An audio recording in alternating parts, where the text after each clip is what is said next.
ready to go. This is like right in my face. I don't like it. Okay, it is 6 p.m. I'm going to call the Hollis Brookline Cooperative School Board meeting to order on Wednesday, June 19th.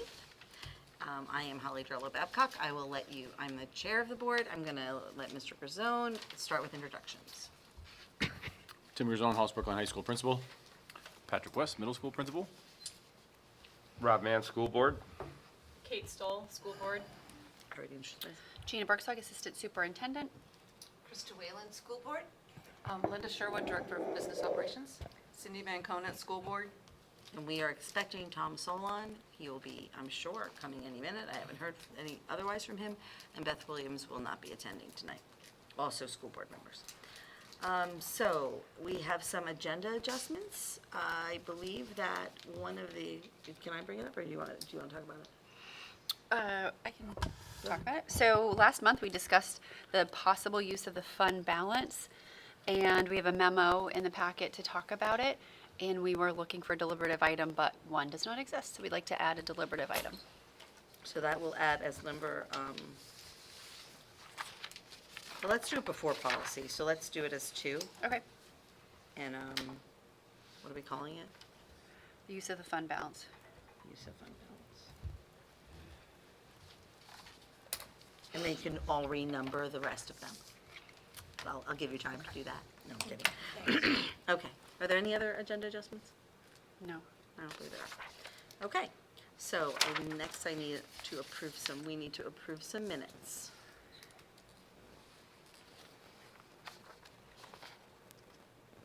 We're going right into approved minutes. Should we be appointing? Well, let's appoint a process observer. That would be Tom Solon. That would be his day. I can do Thank you, Krista. it. Just let's keep track of that. Tom's doing mine. Okay, duly noted. Krista Whalen is subbing in for Tom Solon as the process observer, so when she has her turn, it should be Tom Solon's turn. And the list has been presented to Dawn, and I'm saying all this because Dawn will hear it, and she'll make us change. Okay. Thanks, So, Dawn. I'm confused. I have the agenda in front of me, but we need to do nominations, resignations, and correspondence before we do minutes. We don't have any. We do have. Oh, We have 2 correspondence. correspondence. We have one specific to voting day on September 10th. So I don't have a specific correspondence to read. However, there is a desire for voting in Hollis to take place at Hollis Brookline High School on September 10th, as opposed to the Lawrence Barn. It is a professional development day, so only teachers are scheduled to be in the building. So that is an option, but we're bringing it forward to the co-op board because it is a co-op building, and sometimes there's a concern about the use for Hollis voting and not Brookline voting. And just to clarify, our policy doesn't really, the superintendent doesn't need our approval. The superintendent can just do it, or the principal. That's our facilities policy, but we figured we would just bring it forward to you guys, so we're not voting on it, just to make sure you're all aware of it. Any comments or questions or concerns? Just for the record, if Brookline wanted to use our buildings, they could put in the same request. Okay. So we're good? We're good. Move So they're gonna Sounds vote fine. at the high school. Yeah. Okay. I wasn't gonna do a vote. I really think that Perfect. it's the superintendent. Andy and I talked Particularly if about we have it. a policy in place, no action. Approval. Yeah, I mean, the policy says the superintendent gets to say, I just think Andy likes to run it by us, just to make sure we're aware, and I'm not getting the sense from the people here that there's an issue, so. Will there be teachers in the building? There will be teachers in the building. Yep. Great. Will they be at least told that there will be voting so they're aware? Yes. Okay. And as of right now, the elementary teachers will not be there. I don't have a identified plan to know if middle school and high school will both be there, but at a minimum, the high school teachers will be there. Does that work? That works for me. Great. Awesome. Barn, we're starting to just explode out of the barn Yep. at this point. We can still hold it local, Mm-hmm. but Great. state primary is really too big, and the general is like, don't even think about it. Well, we're closed, general, right? Or we, September 10th? or also for the general election. Oh, in November? Yeah. Yeah, same thing, a professional development day. Okay, so is there any other correspondence? How about that? We'll just leave that with Krista? Thank you. Yeah, I don't think that needs to just Yeah, say. okay. You're welcome, Drew. I think it should be read. Yeah, okay. All right, so we did receive a correspondence from HESA. That is to inform us that the Hollis Educational Support Staff Association, NEA New Hampshire, desires to bargain insurance benefits under Article 15.1 of the Master Agreement for the contract year beginning July 1st, 2024. This notification is in accordance with the requirements of RSA 27-A:3. So we need to contact Chuck Stoll. He's going to be he's the president of HESA, and I guess he's going to be involved in negotiations this time. So. So I would contact him prior to June 30th, Oh, his retirement date. okay. Okay. All right. So that's it for correspondence. Great. Now I'm at approval of minutes. There we go. Oh, yeah, it said agenda adjustments, nominations, it just said it all across there. That's what confused me, I'm Yeah. sorry. Okay. Phew. So, for the May 15th minutes, both Rob Mann and Kate Stoll were not, well, you came, did you come at all, Rob? Oh, I was here. You came late. Yeah. Late, okay, you were late, Just late? you were late, Okay. okay. So you can vote on that. So we have the following amendments, page 6, line 30, replace sightseeing, spelled incorrectly with sightseeing, spelled correctly.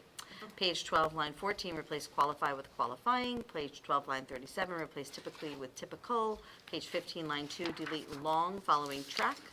Page 15, line 30, replace difficulty with difficult. And then page 18, line 41, replace form with from. So I need a motion to accept as amended. I So need a- moved. Thank you. Moved by Krista. And I need a second? Second. Second by Rob. Okay. All those in favor of the minutes from May 15th, 2024?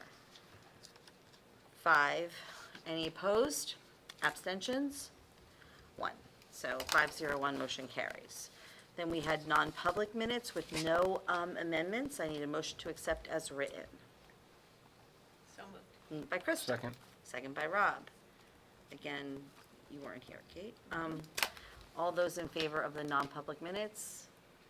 That is 5, I keep doing the math wrong. 501. 5, and abstentions? 501, so that's great. Okay, now we have to move into a public hearing. I need a motion that the board recess until the conclusion of the public hearing on the Hollis Brookline Maintenance Expendable Trust. So moved. Moved by Second. Kate, second by Rob. All those in favor?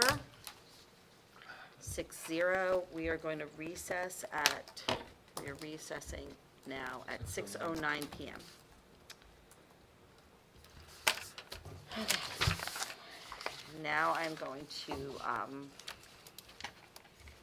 I reading all of this? Okay. I'm going to call the Hollis Brookline Cooperative School Board public hearing to order. Oh, we can't start until 6:15. That is the publicized start time. I already recessed us. See, you should have waited for me. Well, can I read this?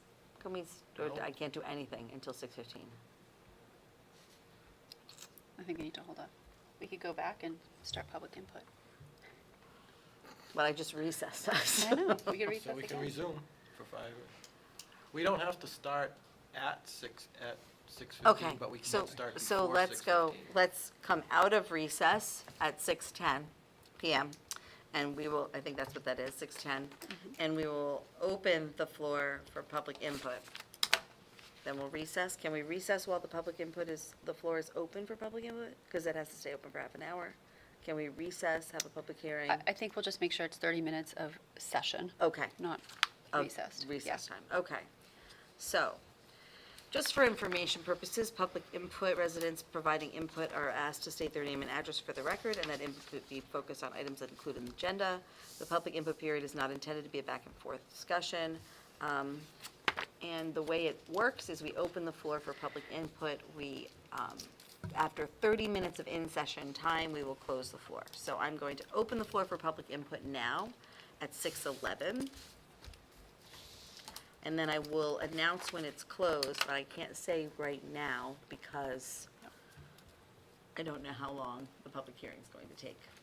But approximately, I'm going to guess around 7, the floor will close. So if you are at home and you have a pressing need to express some public input, I would hope that you would get down here before 7, and we will give you an opportunity to speak at some point during our meeting.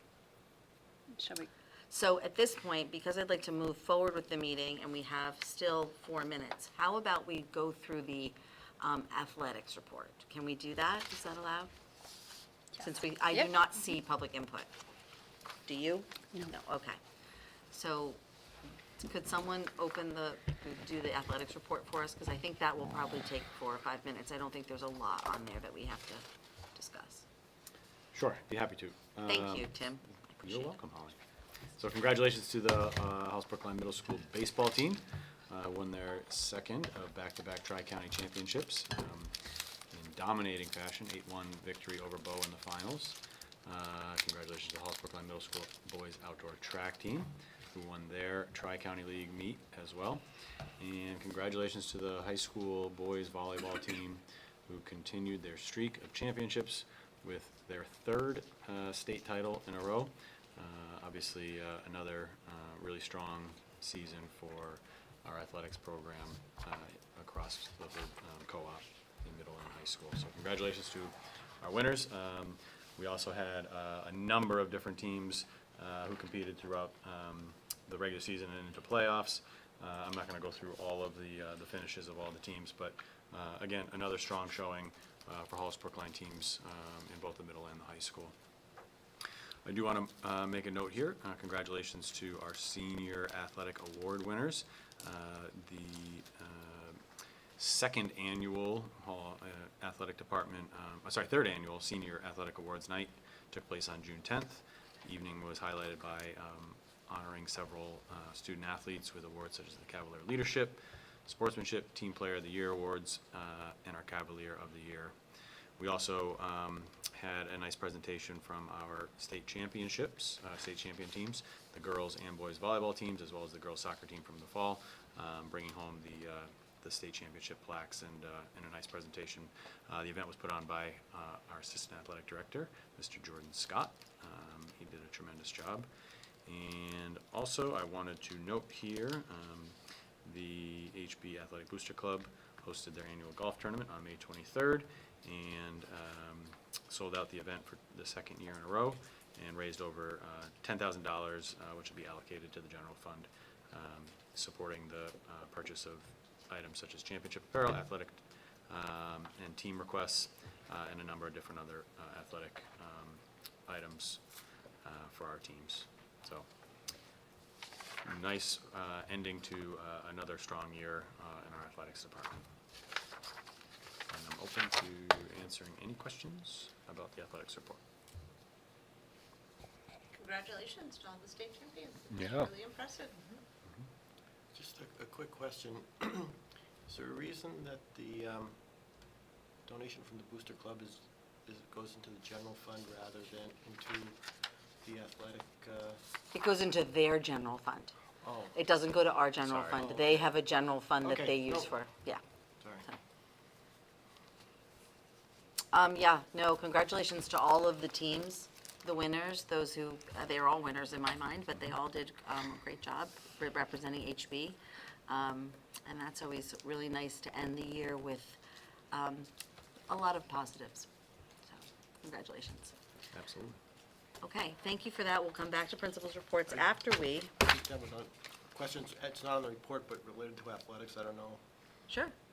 Do we have camps or things that are scheduled to be using the field this summer? Is that revenue forecasted anywhere? So we definitely have camps by our varsity teams that are sponsored through the Booster Club, and that money goes toward the Booster Club. Tim, I'm unaware of outside organizations renting our field. I'm unaware of anybody using our outside organizations that would fall under one of the the groups that require payment. That doesn't mean we couldn't get one tomorrow. Do we have open capacity? It's a good question. You mean like before August, like during the downtime for our athletics programs? Just in general, I know that there's a lot of organizations that are looking for places, and I don't know whether we have anything, and if so, whether it is something we should be actively communicating to generate revenue yeah. opportunities. I wouldn't say there's ample. I do know we have a number of different organizations that meet the threshold of Hollis and Brookline students that Brian would just schedule, whether or not there's availability for a local travel club to utilize our space. Brian would have that information. We could certainly get it. I don't think we're in a position to outwardly advertise openings. When we receive requests, we obviously review our availability and Okay, but it's proceed not like we've accordingly. got recognized gaps. No, I would not say we have recognized gaps. I would say the field's probably being used a lot. I mean, I follow Cavs boosters on Facebook. I follow like, HB Strength and Conditioning on Facebook, on Instagram, and so he's using the fields. Each one of at least almost all of the fall teams have our varsity teams have some sort of camp that they're running, and they don't all do it on the same week. So every week there's somebody, at least on the turf field. I mean, not all of our fields are being used, but the turf field. I'm specifically talking turf. Yeah, the turf field's being used, like, because I know field hockey runs a camp, lacrosse, boys and girls both run camps, soccer's run, they both run camps. How late do we Football. schedule them on a day, do you know? You mean like we turn the lights on? I don't know what the last slot Brian utilizes is. I think most of those camps are during the day, because the varsity teams are running them for younger kids. That's what they're doing. So they're, as a moneymaker for them, for their specific So team. I'm just wondering if, when we first proposed this, one of the things that was stated was that there may be a revenue stream and we've got the lights, and I think there's been general recognition that, especially during the summer, running till like 8 or 9 at night would not be a problem. If we've got, say, the 6 to 9 window available, is that something that we want to actively consider as as something that we try to utilize, make available, because it's a very valuable resource. In our I'll be area. happy to talk with Brian about it, to see, well, first the availability, and if it's something that, we feel would be utilized, and if we want to advertise it, if we feel like there's enough availability to advertise. I don't know if we're there. I honestly don't know. I'd have to ask. It's not a loaded question, it's just curiosity and, Yep. not No, it's a because good question. it's sort of, I think we've had it long enough that we have a bit of an understanding of our personal and community use. Mm-hmm. So now would be the time to say, okay, this What else is out there? this is our pattern, what's left? Anecdotally, Tom, I do think that there are local residents, particularly our students, who utilize the space when it's available. I think, if nothing were officially scheduled through Brian, just as an example, driving over here an hour ago, leaving, I saw our kids up there utilizing, to the turf field. Up on the turf field. Utilizing the field, which I think is also a benefit to having the Yep. field and, making it accessible to the community, Yep. unscheduled. So, just to know. I had a question, getting back to the Booster Club general fund. Does the district oversee or administer that fund? Or is it audited or anything? And what kind of? That's so they're a nonprofit organization. All right, so they're separate from the district. So we don't, as a district, we have no requirement to oversee Right. or do anything with those. Okay. Okay, so, thank you for all those questions, that's great. So now I need a motion that the board recess until conclusion of the public hearing on the Hollis Brookline Maintenance Expendable Trust. Moved by Krista, Second. second by Rob. All those in favor? 6-0. We are now in recess at 6:20. And now I would like to call the public hearing to order. There's this big one, what is that? Thank you. In accordance with RSA 198:20-C, provide an explanation of proposed expenditures from the Hollis Brookline Maintenance Expendable Trust Fund. Principals Grisone and West identified several needed repairs, improvements for their respective buildings during the budget process. At the budget hearing for the FY25 budget, the Hollis Brookline Budget Committee recommended, along with the Hollis Brookline School Board, that the funding source for these particular items be the Hollis Brookline Maintenance Expendable Trust. I think you guys have this in your packet, right? So FY25 requested items, estimated cost. So the high school, the roof section would be $86,240, phase 9 of 10. And then the elevator retrofit would be $65,000, phase 1 of 3. And the back entrance reno is $105,000 combined with the SAFE grant. So would be a $205,000 total project, but the request tonight is for $1,005, $105,000. Thank you. And then HBMS front sidewalk replacement is $60,000, and that includes ADA enhancements. So the total requested amount from the Maintenance Expendable Trust Fund is $316,240. In terms of the Maintenance Expendable Trust status, the current balance is $151,338. To be added in FY25 is $300,000. So the expenditure of $316,000 would leave an anticipated balance of $136,098. That's anticipated plus interest. Should I talk about the Special Education Expendable Trust right now? In terms of the Special Education Expendable Trust, there are no plans to currently use any of these funds in FY25. The current balance of that trust is $274,125 with no change expected. So, are there any questions? Is there any comments from the public in this public hearing? Seeing none, I will close the public hearing now at 6:23, which means that our public input will close at 6:46, but I said till 7 so I will keep it open until 7, just to be fair.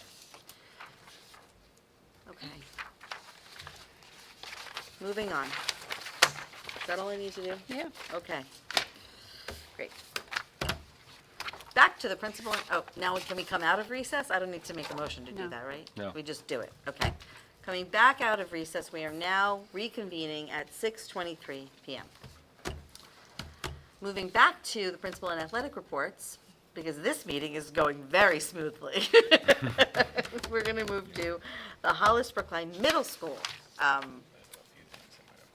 principal's reports. And that would be you, Patrick, just to help you identify yourself. Sounds good. And my thing just froze. So a few things in there. I'll start with my board report and then open up for questions from our board report and then move on to the vision and mission and then handbook updates. Does that sound good? That sounds great. Okay. So end of the year, we are there. We had a great week and a half celebrating not only our 8th graders, but 7th graders with our end of the year luau dance for 8th grade, our 7th grade barbecue on Monday. 8th graders went to Mel's Funway Park, which used to be Canopy, and it sounds like everybody is enjoying the new end of the year celebration going to Mel's, given how crazy Canopy kind of is this time of year. I really appreciate the PTSA in putting together a great luau dance. Our parent, Santi Diolio, put together the featured pictured slideshow of 8th graders. It was about a 10-15 minute slideshow with all the pictures of 8th graders from their younger years till now. And I just feel like the way that we celebrate and recognize our 8th graders for the 2 years of their work here is a really great celebration and promotion to the high school or wherever they plan to go next year. The end of the year awards on Tuesday morning, again, was a great hit. About 121 students received an award. I think that just speaks to our teachers really trying to highlight all the different efforts from so many different students this year. I'm certainly open to feedback and input on end of the year celebrations for our exiting 8th graders, but I think we do a really nice job here at HBMS. Spring concerts ended with a Nancy Spencer retiring this year was her last spring concert. Oh, wow. So shout out to Nancy Spencer for a great end to her career. I believe she was over 30 years in public education, and 15 or so years here at HBMS. She will be greatly missed, and it was a nice way to send her off into retirement. The students did a great job with both band and chorus. The gym was filled with parents, and it's just always a nice way to end the year with those concerts. More greenhouse updates. I believe I included a link, but if not, it is on the Hollis Brookline News website. Two of our students, Nicholas Jagatek and Sadie Hadoop, they put together an article highlighting these updates, which includes some pictures, so if you get a chance, feel free to. Yeah, you did include the link. I did, okay, good. But again, just thanks to Catherine Ransom, Claire DeLay, and also Riccardi, because if you haven't been out there yet, we have started bringing in lettuce, cucumbers, all sorts of different vegetation into the building. Not that we're selling it, but we're kind of giving it away to staff until we get kind of approval to possibly bring into our cafeteria for students to actually eat. But we have a few more hoops to jump through before we get there. But it's really been great to see, and our 7th grade science teachers have some ideas on how to get students out there, rock groups out there next year. So it's just really been a great process to see that really coming together. And thank you to Rotary also for supporting. Our HBMS mission and vision, I think, is in a really good place. We still consider it a living document, just in case next year we have more discussions about what our mission and vision is. But that is attached in there as well, and I can come back to that. Our handbook, I provided just a document of the updates that we did, we being Ally and I, but we also shared out with staff, just so they could weigh in on thoughts, concerns, questions. Cell phones continue to be a hot topic here at HBMS, but we got some strong staff input on really just supporting staff members around those sometimes challenging conversations with middle schoolers and the healthy balance of cell phones and electronic devices in general. Again, we can come back to those updates if there's questions. End of the year dates, next year school dates. So I'm happy to answer any questions on the report and or the mission, vision, and handbook updates. Why don't we do the report first, and then you can go over the mission, vision, and handbook updates? Sounds good. First of all, I think I just wanted to comment on your comment about this being like a really great way to celebrate our 8th graders and our 7th graders, and I feel really strongly about that. I think it's great the way we celebrate the 8th graders. I also think it's really important that we save our high school graduation to be like our high school graduation. Our kids come in 7th grade and they, work their way through 6 years. So the fact that we take some time and celebrate them in 8th grade, and that's the way we do it, is, I think, a really nice HB tradition. And it speaks to our focus on the fact that we are a co-op and we are grades 7 through 12. So that's kind of my thoughts on that. Thank you. And then I'm really happy to see the greenhouse project going. That's great. And obviously, congratulations to Nancy Spencer for, and thank you for all of her work with all of us, with all of our kids, because I imagine that's a tough job to do for 30 years. So appreciate that. Anyone have any other comments on the report? Okay, moving forward, let's go to your other documents. You want us to look at mission and vision first, and Sure. then you'll do updates? Yeah, and just give a little background. The Portrait of a Cavalier, I put on my front page, just the terms that they have referenced, just so that we were trying to work towards encapsulating what the Portrait of a Cavalier is within our vision and mission, even though we're a separate school. And also I included the SAU 41 mission and vision that kind of helped give us a little more direction to finalizing our own mission and vision. So those are on the front page, and our terms are saying, I guess, that we're going with here at the middle school is 2 towns, 1 community, built on kindness and respect, which goes along with our rock themes for this year and I think moving forward into next year. So our mission statement at HBMS, we are committed to providing a transformative educational experience that prepares all of our students for a future of academic excellence, emotional intelligence, and community leadership. At the heart of Hollis Brookline Cooperative School District, we are proudly bringing together students from Hollis and Brookline to cultivate a diverse, equitable, and inclusive learning environment. And then we expanded a little bit below that, but that is our mission statement. which is supposed to represent who we are. And then on the next page, we get into our vision statement, which is, as a whole school community, we will empower unity, embrace diversity, shape lifelong learners, and develop compassionate leaders. And again, we just kind of expand on those 4 terms below. Great. Does anyone have any questions? What was the process?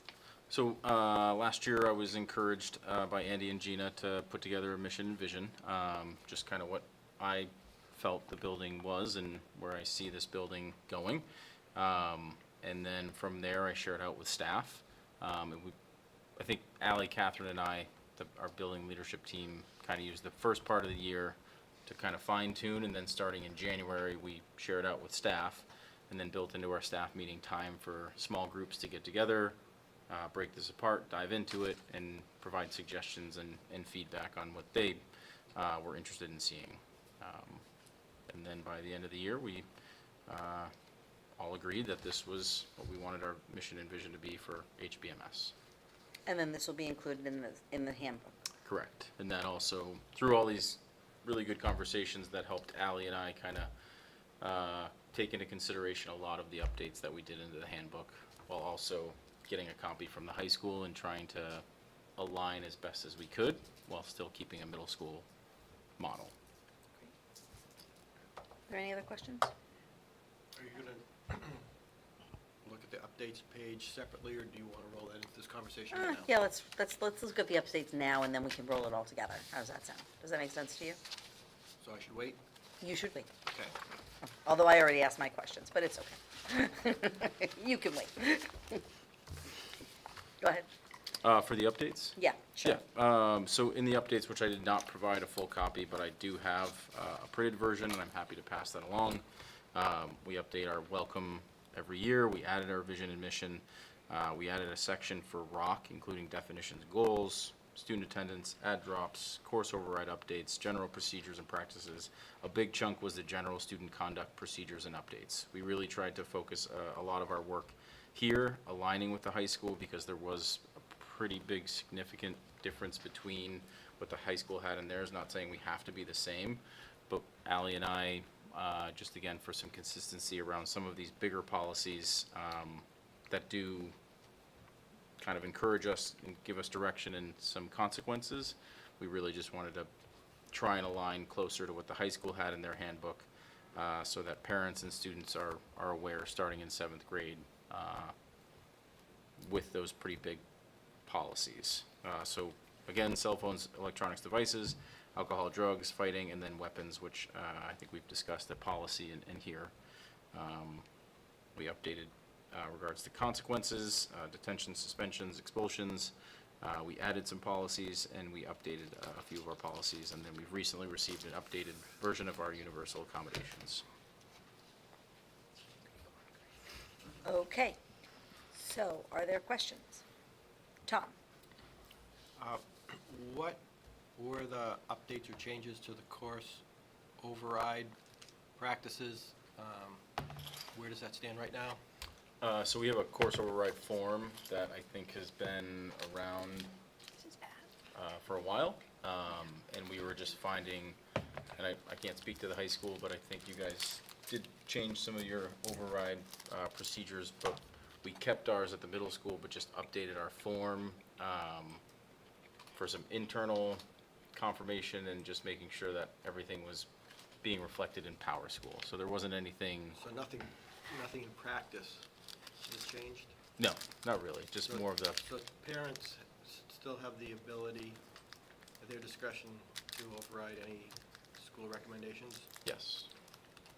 Are there any instances where something like any qualifying criteria, whether they be prerequisites or testing, those are absolute, those results are absolute? Those are. Yep, so a prerequisite course. Are you asking specifically about the middle school? I am. Okay. Yeah, we have our math programming, so those kind of tie us to the math requirement, the prerequisites starting in 5th grade. If they, But I mean, if someone is, if a student, for some reason, I guess, are there ways in which a student can not be qualified to go into the advanced track, or can a parent require that the child be put in an advanced track regardless of any other conditions? So we don't track. We have different pathways, Okay. and so some have an absolute prerequisite. There is parent choice when you opt for Math 7 or pre-algebra. Yeah. There are recommendations that go along with those, and those comes from the 6th grade teachers. The same is true. You need to have the pre-algebra prior to going into algebra for 8th grade. So you would have to demonstrate in either a completion of 7th grade pre-algebra or potentially VLEX or something like that before you can get into algebra. So that would be the prerequisite. A student could be recommended for algebra in 8th grade, and then the parents can choose 8th grade math instead. So there are some selections. Something that we started to see recently is a request to not take 7th grade social studies. But we are required to provide curriculum in world studies, in U.S. history. So those are things that we can't honor. There's no override for that. If they're going to be our student, Can they they need. submit alternative credit for that? So on we the don't. outside? This is interesting in middle school because we don't offer credits. In the high school, you Yeah, I can know. submit, alternate credits. So it's not. So middle school is pretty prescriptive, is what So I'm trying to say. there's no mechanism for them to opt out of that, even if desired? The only mechanism would be VLEX. We have had some students homeschooled that Well, access homeschool, yeah. for different classes. Okay, okay. But if you're fully enrolled, Okay, no, you've answered my questions. Yeah. And then the other question I have is, what did you settle on for a cell phone policy for the middle school? Away for the day. And how is that, do they put it away themselves, or do you have a place for them? Nope, they're responsible for their device. It's a guidance. It's not like we're every morning checking in with them saying, make sure your phone is away, but we're asking them to keep it away and manage keeping it away for the day. If it comes out, we usually have conversations with students that it should be away. But we have put in a few procedural things just to, if it's a habitual offender. Reinforce that? Correct, yes. Thank you. So Patrick, is that a change? It's not a change. I think it's more of a beef up, especially after watching the film like last year. Right. And as much as we love our middle school students, it didn't seem to have as much of a positive impact, at least at the middle school, as much as maybe it did at the high school. And I think middle schoolers heard what they wanted to hear in that viewing of the movie. But I do think where we made gains was the fact that parents were able to view that. And middle school parents, I think, are really aware that it's an age where it's really important to teach them now a healthy balance with their cell phone. Yeah, and we received a correspondence, I think, as a school board from a constituent with kind of alerting us, although I think all of us are aware of all the studies that are out that really are saying to push the use of cell phones, and we're hearing more and more articles in the paper about communities that are, school systems that are buying those little things that, kids have to put it in when they walk through the door, and they can't they can't access it till the end of the day, and so I imagine this is going to be a topic of conversation for you, but also eventually for the school board and the policy committee, because more and more families are seeing the potential well, there's just some negatives. Yes. That are we thought maybe weren't as bad as they might be. Right. But yeah, we also have lots of families who'll be like, no. So it's not it's not a conversation to have right now. Does the middle school rely on any level that the student have access to the internet? And if so, do we have a one-to-one policy in the middle school? So we're one-to-one throughout the entire SAU. Okay.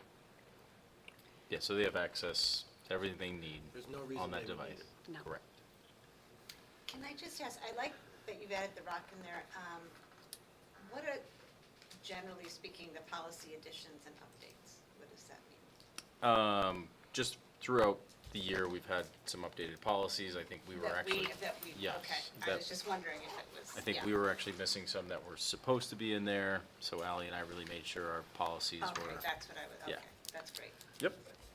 And we don't approve this. We approve the program of studies, but we don't approve this. So you guys just put it in but we can see it. Great. And it should be on the website July 1, once we really finalize everything, so you can access it then. But I do have a hard copy here with our updates. I'm happy to pass it around for anybody to take a look if you'd like. I think I'm good. Anybody? Are there any other questions on this? Comments? Seems like it's been a lot of work. Thank you so great. much. Thank you. Great Yeah. job. Thanks. All right. Moving on to the high school. All right. First, I'd like to say congratulations to Mr. Matt Barbosa and the HBHS Theater Department for the spring play, spring production, The Somewhat True Tale of Robin Hood by Mary Lynn Dobson, which, if you didn't catch, was an absolute riot.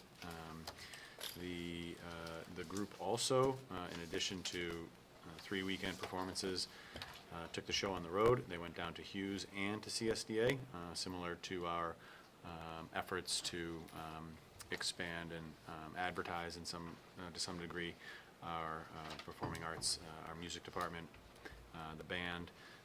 We took the performing arts show on the road. So it sounds like it was very well received by our upper elementary students, and we did have some understudies take part in the production as well, so that was really cool for them to be able to perform in front of their classmates. So, and the goal will be to continue that in years to come.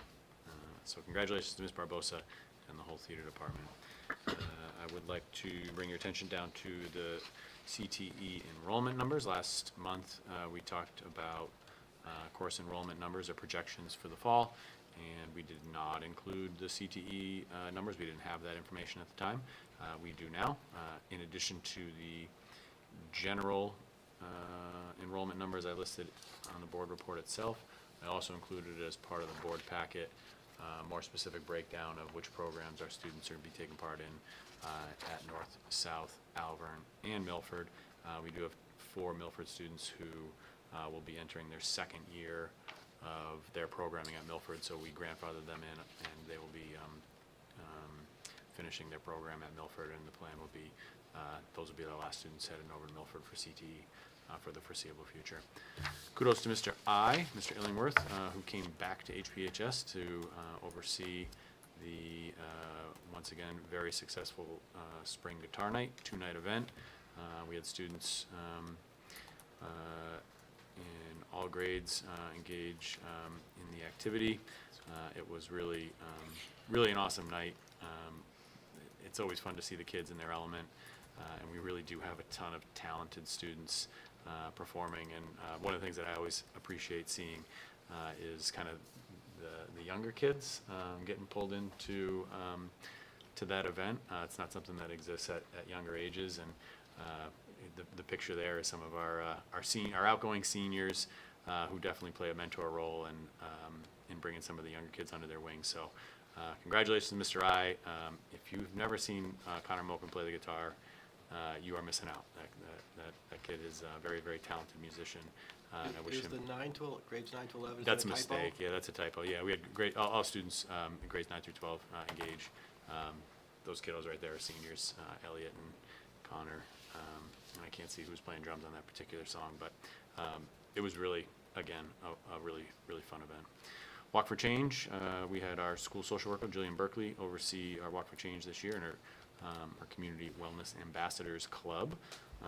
The event was once again a very inclusive and I'd say an upgrade from years past in bringing awareness to mental health and destigmatizing mental health challenges. We did a survey, we got feedback. The goal will be to again expand again next year, and the preliminary plans are to incorporate some community service into the day and expanded Didn't hear what you said. community service opportunities for students. So expanding the day a little bit. Right now it's like a 2-hour afternoon early release type setting, and we're looking to make it more of a community service day in addition to what's already going on there. So, and lastly, I'm going to bring your attention back to the advisory schedule. So I will highlight a few components, and then we can talk about the report and the schedule itself. So the proposed bell schedule incorporates 3 15-minute advisory blocks into our Tuesday, Wednesday, and Thursdays.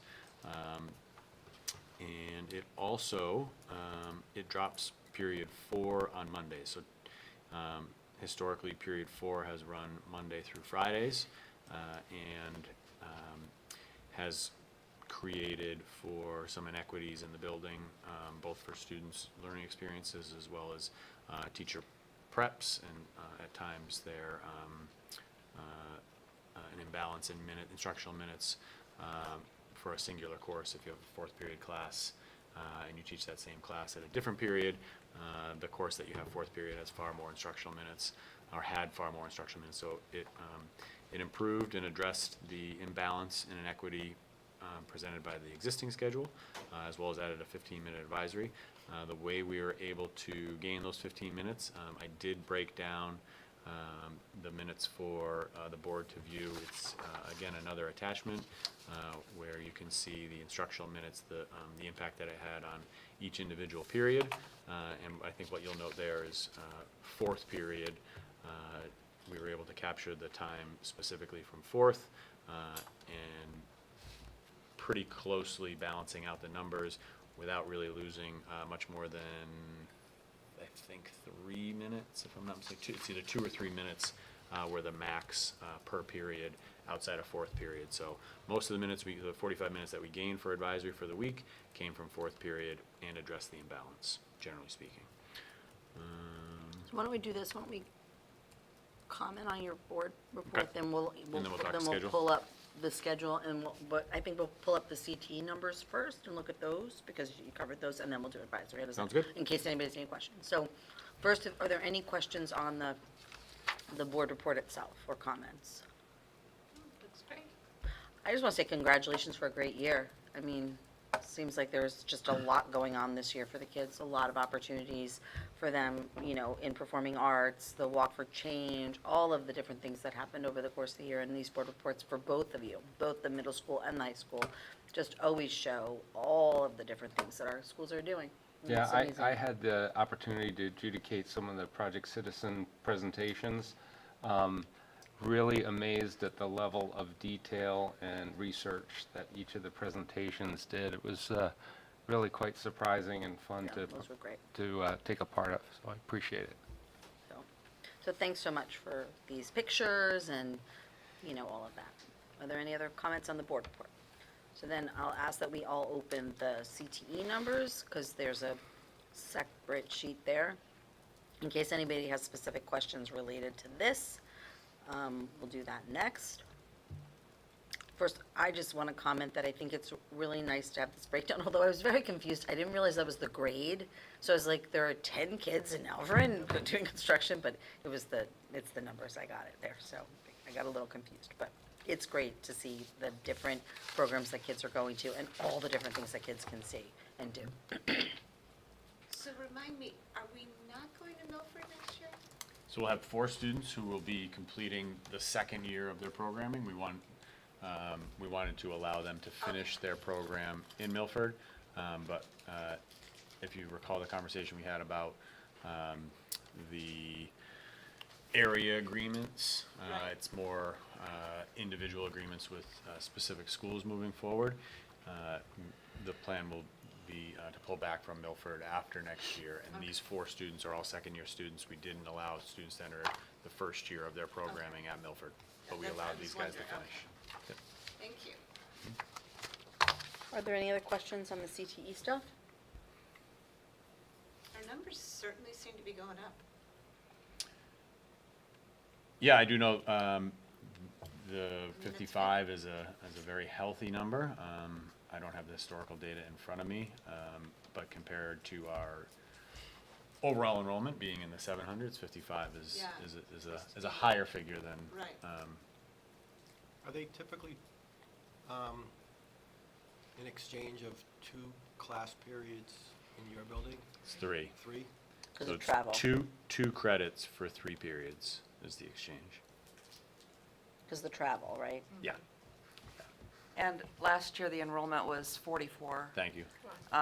And before that, it was even lower. So there is a Yeah. trend that it is Yep. increasing. And we have incorporated a little bit more advertising for it. We've had schools come in, I think directly related to some requests from the board. And also, I just think maybe post-COVID, we wanted to ensure that people were aware of these opportunities. So they do come in, they meet with our students, we make them available to kind of showcase what's out there. They've also been opened up to some sophomores sometimes, which Yep. is also new. Yeah, that's fairly new. I see Yep. the And there are a couple, great there are a things. handful of sophomores in here. Yeah, Yeah, it can really be a game changer for students to get into a program early if that's the avenue they want to seek. Are students allowed to drive themselves if they have their own vehicles? With rare exceptions, yes, rare exceptions. But we do have the two vans, sorry, specifically for these purposes, but on occasion, for rare exceptions, we will approve. Oh, it's the rare exception that you allow them to drive? Yeah, Okay, I thought you were saying they're allowed with rare exceptions when they're not. sorry, no. One of the barriers is the availability of parking at the receiving schools. I've never heard of parking being an issue at a school. Okay, so that's all the questions on CTE. So moving on to the bell schedule, in case anybody wanted to look at that more carefully. I thought we would have an opportunity to talk about this. The plan would be for us to vote on this in July, right? You look at the bell schedule before the actual schedule or the schedule? I was looking at the advisory bell schedule. Okay, I know there's two things here. Is that what you're? There's the actual schedule with the minutes and things, and then there's just the, You can look at either one, but the Okay. discussion point right now is advisory scheduling. Okay. You can look at whatever you want to help Okay. you figure it out. So these changes reflect what was negotiated as part of the CBA? Yeah, No, I mean, well, Okay. yes and no, we did not negotiate do the, anything about how it would be implemented. What we only did is we negotiated the ability to have the program, not the structure of the program. I see, okay, thank you. Does this meet the nature of the negotiations? Maybe I should just restate. Well, I think the bigger question, first of all, there was no hard goal. The fact that there is something that is being packaged as an advisory is in keeping with the spirit of it. I suspect at some point in time we'll get some additional information about what will be put into advisory, because I know they're working on that right now. And I think unless it comes back and we see that it looks like an academic class, then the answer is yes, it does align with the goals of the negotiated contract. Is that a fair statement, Tim? Yep. Because I think that's the real thing, is it's intended to have a function and a structure that distinctly differs from a traditional academic class environment. And, but we don't know what our students really need. And it's the group of staff, and I think there's students involved too, working on identifying those needs and coming up with a process to do it. This is just creating the framework to do it, but the contract work was necessary to allow this schedule to be brought forward. so my only comment is, I mean, I know you guys, first of all, let me just say, I understand that a high school schedule is hard to figure out. And so the fact that we've been able to manage this without, the whole idea of dropping fourth period, like on Mondays, and not dropping it, but kind of evening out those periods is brilliant. It really, means that we're not really losing anything, if you will. My only concern is, having sat in on some of the advisory committee stuff and understanding what the role of advisory is. I do, and I'm gonna vote for it, I'm gonna support it, but they're 3 15-minute blocks. And I know that rock is 14 minutes, but the kids meet 5 times a week for rock, four times 14 minutes, and one is just a 5-minute period. I just want to make sure that, you know, I put out there that I hope that this can be productive, that, you know, in a 15-minute period with kids is really important, that it's like, we're going to do something during that 15 minutes, and I know how hard it is to get kids to sit down, settle in, and do that. So I have a little concern about that, and I'm hoping that you guys will give us, the team, will give us kind of some feedback maybe halfway through the year on how it's going, whether it's productive, or what are we seeing from it, and then maybe at the end of the year. And in keeping with that, I'd love to see us do a similar thing related to Cav Block, because I believe we're at a decade of Cav Block. I think it came in 2014, because my daughter graduated 2016, and it came in her sophomore year. So I think it was 2013, 2014. So we've had a decade of Cav Block. Right before 2020, we had a presentation related to the adaptive scheduler and some of the data that, you know, we were going to gather. And so I'd love just to kind of check in on Cav Block, because we have 45-minute Cav blocks and we have 15-minute advisory. And so, you know, how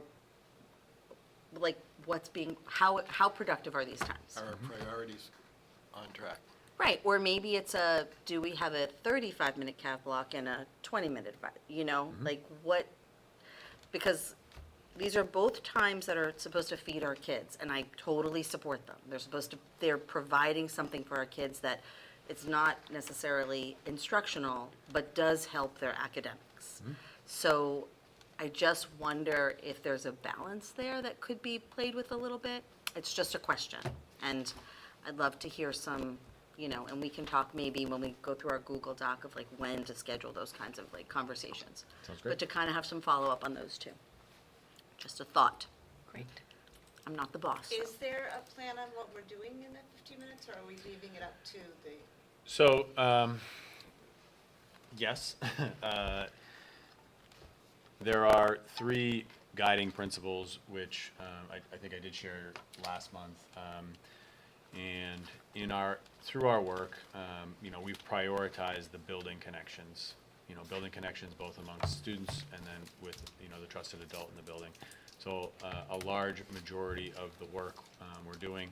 So as a related side note, we recently took our team to Parker Academy, where we had another full PD day for our committee. We just this week had our consultants from Parker come to the high school, where we ran through another PD activity.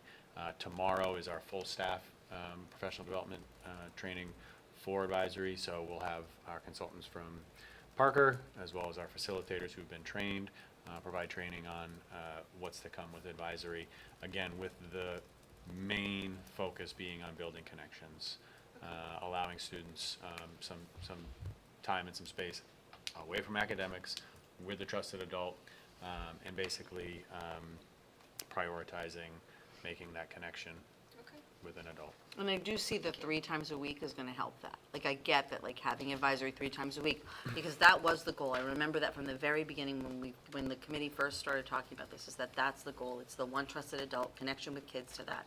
And so the fact that they're going to have eyes on the same kid, same very small group of kids 3 times a week is good. That's a really good piece. It's just, you know, there's only so much time in the day. And I won't disagree with everything you said. You know, is that 15 minutes going to be enough? I don't have the answer to that right now. The fact that it is a pilot, you know, I think allows us some flexibility to maneuver, you know, mid-year, end of year, next year, we have reevaluate, identify, maybe it is, maybe we need to make adjustments. I think is a good spot to be in. It's not hard written anywhere, and we do have flexibility to evolve the program. And I think also, at one point, we did discuss doing a 45-minute block on a singular day, but the consistency of seeing students on multiple days throughout the Yeah, week, that I makes think, sense. relates directly to that building connection. So Yeah. the committee did split it apart, didn't impact instructional minutes, other than, the significant impact was that fourth period, which addressed another issue. So that 15-minute, 3 times a week, 45 minutes overall, kind of found that middle ground. And also it gave, I think there was maybe some concern or maybe at the outset of the implementation that staff wanted to have, we wanted to provide staff with an opportunity for a successful implementation. Right. And we felt like a 15-minute block was not a huge time to fill and a very manageable opportunity to just hit that one, all 3 points, but specifically the building connection. So I do think we'll probably have feedback that will provide input into, does 15 minutes meet the mark? Do we want to expand it to a 4th or a 5th day? Maybe it's the 15 minutes is fine, but we need more days. Maybe we need longer blocks or a longer block. Maybe an opportunity to have like, hey, we really need to have this. Parker, as an example, has a super advisory 1 day a week. It's I think 12 or 13 minutes or something like that on the regular days, and then there's like a 45-minute block on Thursday. Right. So I think time will tell, but as a first step, the committee felt like this was a good spot to start. Great. How much time do you think you need to get some additional insight and maybe update the board? Would it be 3 months, 6 months, next year? I would say at the very earliest would be like the turn of the semester. I think Like having January, a semester, February? yeah, having a semester under our belt with this in place. Yeah. And there's a variety of different factors at play. Drop in Mondays, and I also think, or dropping forth on Mondays, and I don't want to get too quick into the immediate feedback. It's change, and change both for the students and the staff will be something to overcome. I can remember when Cav Block went in, it was not met with open arms at the beginning, and pretty quickly everyone recognized its value and understood how important it was to all the benefits academically and a variety of other ways. But at the same time, I think it's important not to jump the gun with responding to the immediate feedback. I do think it makes sense to take some time. So I'd say the absolute earliest would probably be the turn of the semester. Okay. It'd be great to hear. Yeah. No, I'll definitely put it on my notes, and we can put it in that Google Doc that we're keeping, like, advisory feedback, maybe January or February, and, I mean, who knows what else is going on at that time, but try to get it in. Nothing goes on in January or February, it's not like we're preparing for a March meeting or anything like that, like, no worries, we'll figure it out. All that kind of just happens anyway. Yeah. So. Well, but you know what, Tom made a point years ago that, like, these agendas should always have topics on them that are specific to our students. They should be, things that we talk about that are about our kids learning. So, Yeah. Yes, the budget, obviously everything's important, but, and obviously the budget is super important to our learning, but the kids, this is an important piece of this. And we've spent a lot of time thinking about this for many years, so, great, thank you so much. Thank you. All right, moving on. Revenue and expense update. Can I just interrupt? Should we close public input? Oh, yes, please do. Yes, I should do that. 7:03, I'm closing public input, thank you. Now we're up to revenue and expense report. Okay. So, no surprise, but we're still forecasting that our expenses are going to be less than our budget by $1,151,000. In May, when I gave the report, it was $1,130,000, so it's about $20,000 more. I do want to point out, though, that our encumbrances right now of over $4 million might seem high with only 2 weeks left in the school year, but we still have over 250 active purchase orders that we're paying invoices on and trying to close out. And more importantly, because so much of our budget is driven by salaries and benefits, June is a huge month for payroll because of the balloon checks. Almost all of our teachers choose the balloon check, which is happening next week in co-op, and that is worth 4 pays. So actually in June, 20% of the salaries are being spent in the month of June. So that's one reason the encumbrances look pretty high there. On the revenue side, we're showing a revenue balance of $218,000 And most of that is food service. So we're showing that there, but then if you look down below, we take that back out because the food service balances go right to the food service unreserved fund balance and not to the general fund balance. So, looking at our total expense balance of $1,151,000 and adding in the revenue balance of $218,000 and then backing back out the food service balance of $216,000 gives us a projection right now of unreserved fund balance $1,153,210, which is more than adequate for funding the $300,000 to the maintenance trust and the $125,000 to the contingency fund and the retained fund balance of $340,000. So bottom line projected fund balance right now is $388,210.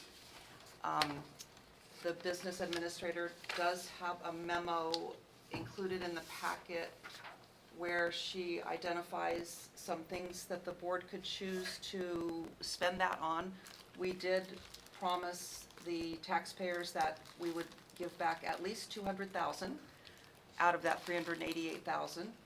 So the additional $188,000 is, I guess, what's for conversation tonight. And I don't know if I need to read this or you're. No, so we doing actually that? already addressed it last month, but we're Okay. voting on it this month. Okay, great. Yeah. So that's all I have unless there are questions about the numbers. Tom, did you have a question? No, are we going to talk, we're talking this in either as a discussion or Deliberative. deliberative about the. So you missed, we made an agenda adjustment and we added this memo as a deliberative item because we talked about it last month. It just didn't get put Okay. in the agenda as a deliberative item. So we'll talk about it more during the deliberations. Okay, thank you. It's now number 2, though, in the deliberative items, just so you know. Okay, so there aren't any questions there? All right, data governance plan. Oh, this is my favorite. It's a page turner. I just wait every year for this. Yeah, so this doesn't have to have board approval, but it should be presented to you. And so here you see the plan is presented to you. We treated it as a policy where we tried to help you identify some changes that were made by doing the strike through and the underline. Most of the changes are in regard to updating titles of individuals if the titles have changed, updating terminology, legal updates that have been made over the past couple years that include, if you recall, when we updated policy EHAB, they did a lot of definitions of what an incident was, what a cyber attack was. So those are incorporated here. If you want to look to what's labeled as page 8 of the data governance plan, on the very top of page 8, it says the district will audit data imports annually. Annually there was a strike through, and so when we discussed this in Hollis, they wanted clarification on what annually is, and it's more than that. So it's whenever an issue is of concern, whenever data is brought in or removed intentionally. So it's more like monthly and as needed. So I will go ahead and update that to monthly or as needed. It's not that we're doing it every 5 years. We're doing it more often than annually, so we just wanted to update that. If there's any other feedback, happy to take that before we make the change across the board. Are you going to change the title page with a new date? Well, school board, no, because you don't need to approve it, so maybe the April 2019 will update, but the school board, maybe we'll say originally approved 2019. Or you could, or if you wanted to, you could say revised. Okay. Under it so it shows the original date and the, because I think Okay. it's worth, someone who sees it doesn't look at it and say, you haven't done it Right. since 2019. Correct, Yeah. yep. Okay. Good feedback, thank you. Anything else? Is this who is this a requirement by, the state or federal? Or The state. is this anything that has been controversial on a state level as far as either its existence or its content? On a state level, no. Okay. I don't know if it's been, if it's been one of the ones that it has a lot of bills thrown at it to amend it over. No, like I said, the updates were really, something occurs, and then we realized that we should probably, and I don't say we, meaning SAU 41, but at the state level, a district, let's say, experiences a cyber attack, so then they change the requirements, or change the definitions, or notifications, So or they things like actually that. got didn't they get rid of the word cyber attack in it, or is that the new word? I That's the know- old one, but there are a lot of, Something incident. there's incidents, there's, But you answered the question in a way that made me suspect that there is more to the story. And so we are very compliant as SAU 41, which means that we follow all the legal requirements and regulations, and that's not always well received by the end user in our district, whether it be students or staff. Meaning there are restrictions that they don't. There are restrictions follow. that sometimes become a pain in the butt. Sorry. Sorry.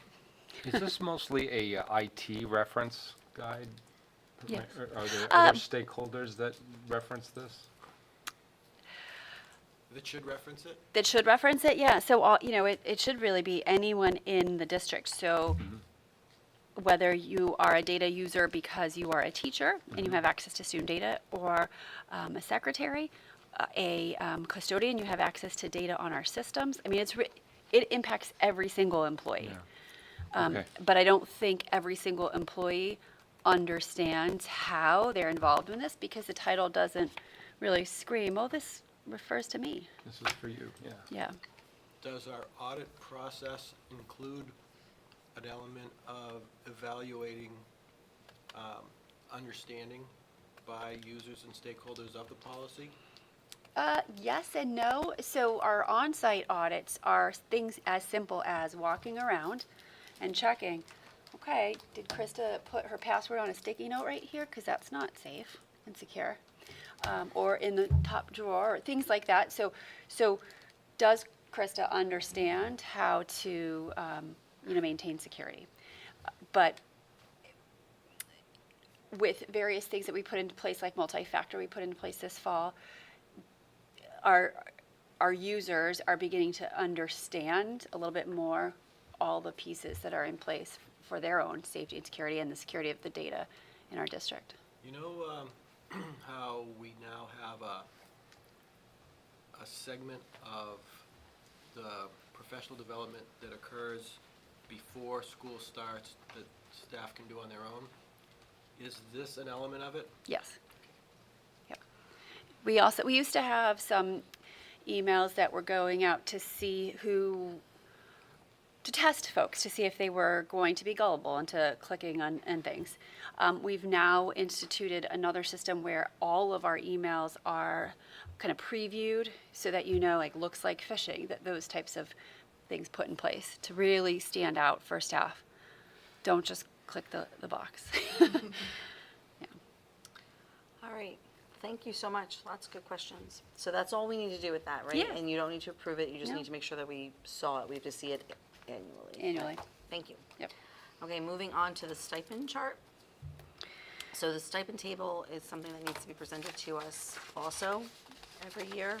Yep. And we need to approve it, but we're gonna do that next month, right? Because we like to do things, like to see it before we approve it. So who's reviewing this? Me. Okay. Sorry, I'm just taking a note. And not to confuse anyone, but we will be establishing later on, we talked about it last month, the stipend committee, which will then do this work moving forward, reviewing this moving forward. They're not in place for this particular review of it, but will be in place in the future. Right? Am I right on that? Yes. Okay, thank you. Yep, so looking at the extracurricular stipend table for FY25, one thing that we wanted to do a couple years ago, we started with athletics, and we looked at changing the structure a little bit. And so we incorporated last year a tiered system for athletic stipend. So if you were coaching for the first year or two, it was $1 amount. But then when you returned for 3 or 4 years, it was another, and it would continue to go up until a certain point to really encourage continuity of coaching and developing systems, I guess. And so I think that was received positively by our coaches.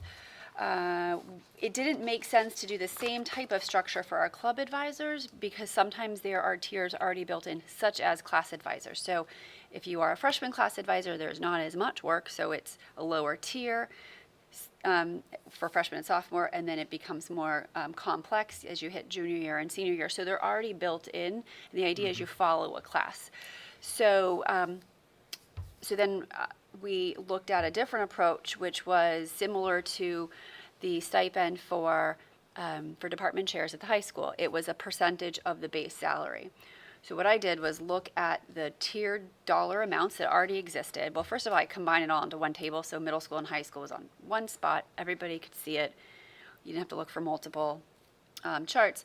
And then I looked at a percentage of the base salary that was closest to, without going below, the dollar amount that was already identified, thinking that this would allow for growth over time in a slow way that was predictable, without the need to necessarily take something from tier 1 to tier 2 just for the sake of someone identifying it as a concern because it hasn't changed in 5 years. There would be slow growth over time without, an incredible hit to the budget. So that's where the percentage of the base salary comes from.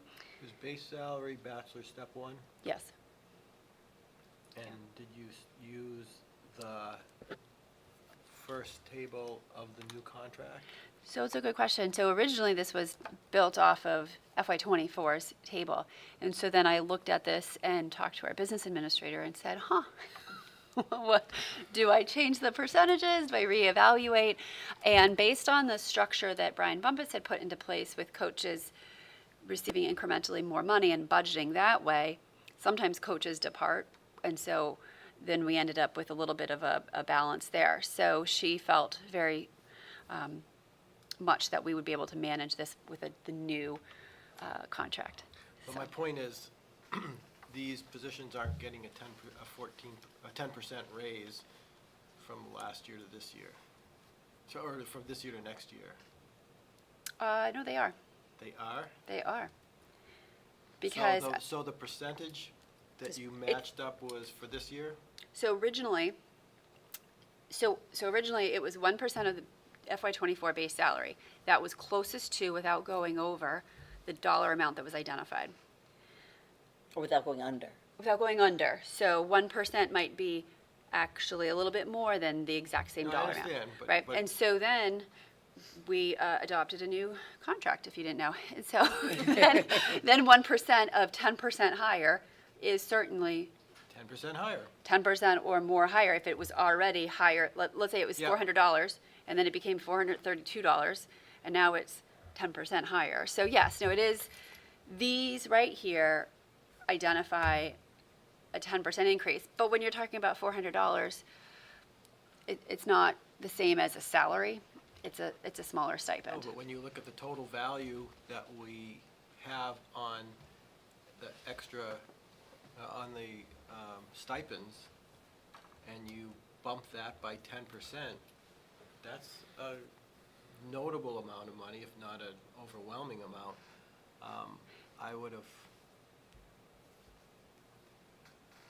so is this table simply a proposal and the actual position of different things in this tiered environment may change before it becomes? So this is proposal for FY25. Hopefully you vote on it in the next month favorably. Yes, it is a significant increase overall, but based on what was budgeted for athletics and then the results from changes in positions, overall stipends, there's enough money to fund this at this level and athletics. So Does that mean that we believe we were significantly underpaying in all positions this year? Because I didn't get that impression.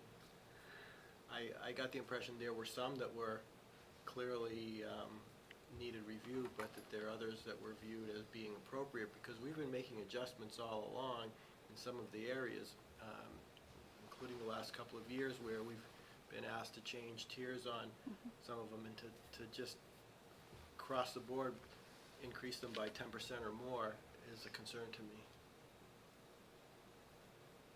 I would have thought that if we're going to index it to salaries, I would have preferred we come up with our recommended numbers for 2025 and then go through the exercise, rather than do the exercise for 2024 and then have the 10%, because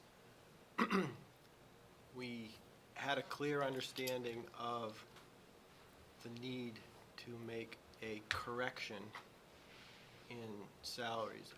I was not aware of the need for across the board correction to our stipends, and that's what I'm seeing here. Do we struggle to get people to Some fill in? positions we do, Yeah. not everything, and we've made, well, you didn't ask me. We do struggle to find advisors. And we prefer advisors in-house, and we can't always find advisors in-house. Some of these go unfilled. Like I said, it is 10%. Many of these have not been changed over time, simply because the advisor has not gone forward, and let's say the advisor has been committed to that club for over time, so it wasn't brought up as a recommended change, but that doesn't necessarily mean that it's appropriately funded in comparison to other places. Another component is when we've recommended a change from tier 2 to tier 3, a lot of times it's because of a change in the commitment of the club. So, for example, let's see. Climbing club, I think, is a good example. Okay. We just increased that stipend. I think it may have been 400 to 1,200. Both the enrollment of students taking part, as well as the popularity, and then commitment by the advisor. Which program? Climbing. Club.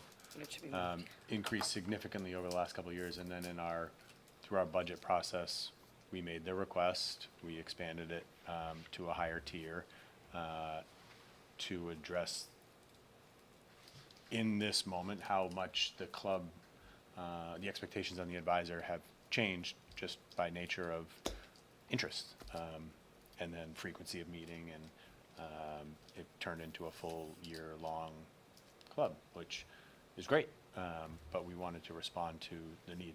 And then I think also the fact that we're bringing on the committee now, I think there's more of a platform, and I don't think that platform necessarily existed. So we might hear about things through different processes in addressing some of the concerns that came forward from staff, that this process hasn't existed officially. I think some of these increases you see were maybe in response to the fact that there wasn't a platform for feedback about the salaries. So maybe what we need to see is, before we vote on it, is the actual numbers. Okay. Like, instead of the 1% of base, see what we're talking about. Are we going from paying a teacher this year who's the Her Street Club advisor, is that person going to be getting $400? Were they getting $400 this year? Is that gonna go up to $440? Like, what are we looking at in terms of numbers? That might help us. I ran those numbers this afternoon, but I don't have them quantified by the number of positions. So for example, the 1% was $400, and it would be going to $515. So I have those numbers for each of the groups, but because I just got this, I Right. don't have the number of Right. positions to tie to the dollar amount. And, I think so I that's what just, the committee's gonna do though for us. but the committee's gonna work on that for next year. So the Well, committee's what are you calling next year? meaning not FY26. FY '26. See, I So, thought they were so- gonna do it for 25. but we haven't established it, and we're supposed to review this in May. So we're already 2 months behind, like, according to our policy on this, so we are a month behind. So we need to review it in May, we needed to establish the committee, but we didn't do that in April. So we're still working through it. We're getting there. So this is what we have in front of us this year, So we're gonna be asked to vote on this next month, is that what you're next saying? month. So that's why I'm asking for maybe numbers and, you know. I'd like to see what the dollar value for the step is. Actually, that's easier for me to do myself because I can do it. But we at one point had gotten descriptions of these positions which said number of students, how frequently they meet, things like that, to get an idea of what the commitment and the requirement is. And again, this is where the committee will come into play, because the things that we've been asked to look at are, number one, what's the commitment to the position? Number two is, what is the, I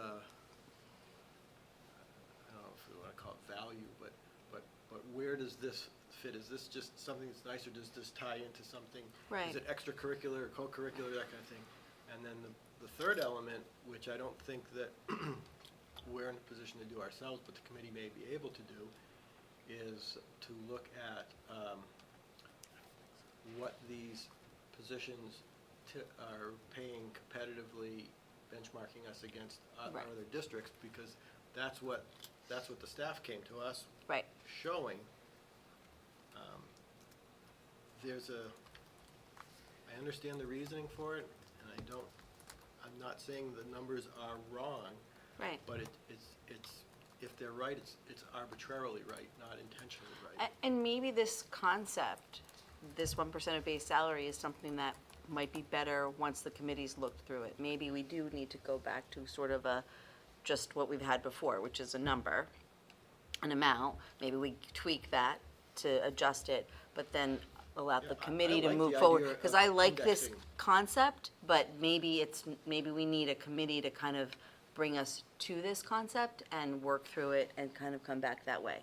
Because this could take, as a board, we could spend a lot of time digging into specifics. But the whole point behind establishing a committee and having a board member on that committee is to let them crunch this all and figure this all out and then come forth. But we just didn't organize ourselves enough, the committee wasn't formed in time to do it for this year. Well, policy requires us to review it, doesn't require us to lock it in.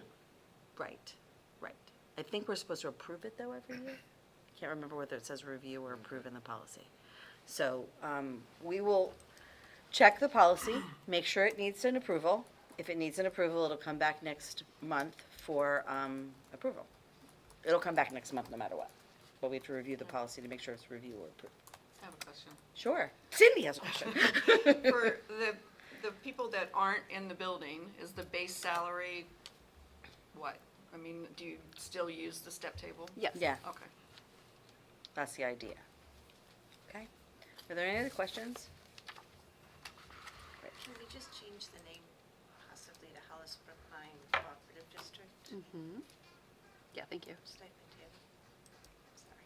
No, That's that's a helpful. good- That's great. Anything else? You don't happen to know what policy offhand that covers that, do you? It's extracurricular. If you look up extracurricular, if you do a search on that, it'll come up, I think. Okay, moving on to a communications update. I was going to leave that in the hands of the super. Okay, so, okay.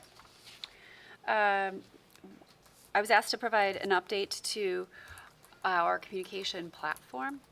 So typical implementation of a new software is 6 weeks. On April 23rd, there was a press release embedded in an email that went straight to spam that identified our communication system, Swift K-12, was going to be ceasing operation June 30th, 2024. So once we noticed that it was there, we needed to research platforms, we needed to participate in demos of new platforms, we needed to get quotes, and then we needed to make a decision, and we gave ourselves 2 weeks to do that so that we would be able to complete an implementation by June 30th. By mid-May, we became aware of a few message send failures here and there. And so we began troubleshooting. Our director of technology spent 3 weeks with tech support with Swift K-12, trying to figure out what was happening, trying to make sure it didn't happen, trying to resend messages if we identified that one individual didn't receive the message, but the messages were going out to the vast majority of folks that should have been the recipients. By the last week of May, we realized that the entire system was just starting to fail. And at this time, it was right before graduation. And so on May 31st, our director of technology met with Principal Gerzone and provided some training, certainly far ahead of schedule, to try to be able to send out really important information relative to graduation and graduation activities to families. And so we were utilizing multiple platforms just to try to do our best to get information out to families. So that was absolutely an early preliminary rollout. On June 5th, at our leadership meeting, the sole item on the agenda was training all of our principals in utilizing this new tool for communication with families. On June 6th, a communication was sent out to families. So once again, this is 3 weeks prior to when our hope was for launching. But a communication was sent out to families identifying what this new platform was. And the platform sent an invite to families 12 hours before the email explaining it went out. So that caused some confusion. We immediately, on June 6th, also created a page pop of our website so that families would go to our website and immediately notice that Parent Square is our new communication platform, and that it wasn't spam, and they should pay attention, create an account if they wanted to, or at least be able to receive emails from them. Certainly not our ideal launch whatsoever, but it was the best job we could do in the really short period of time and the crunch timeline for what was the desired implementation. We hoped implementation to take place on June 30th, but we were forced to start to preliminary utilize that as early as May 31st. So certainly not the standard we like to hold ourselves to, but we wanted to make sure that we could get information out as soon as possible, as our system, who we have a contract with through June 30th, failed. So we have a new platform. One of the reasons we chose this was the message send failure rate is the lowest of any communication platform, and it also allows, although we haven't set it up yet because we're trying to make sure that it's all fully set up the way we want and everyone's trained in terms of how to create messages in certain ways.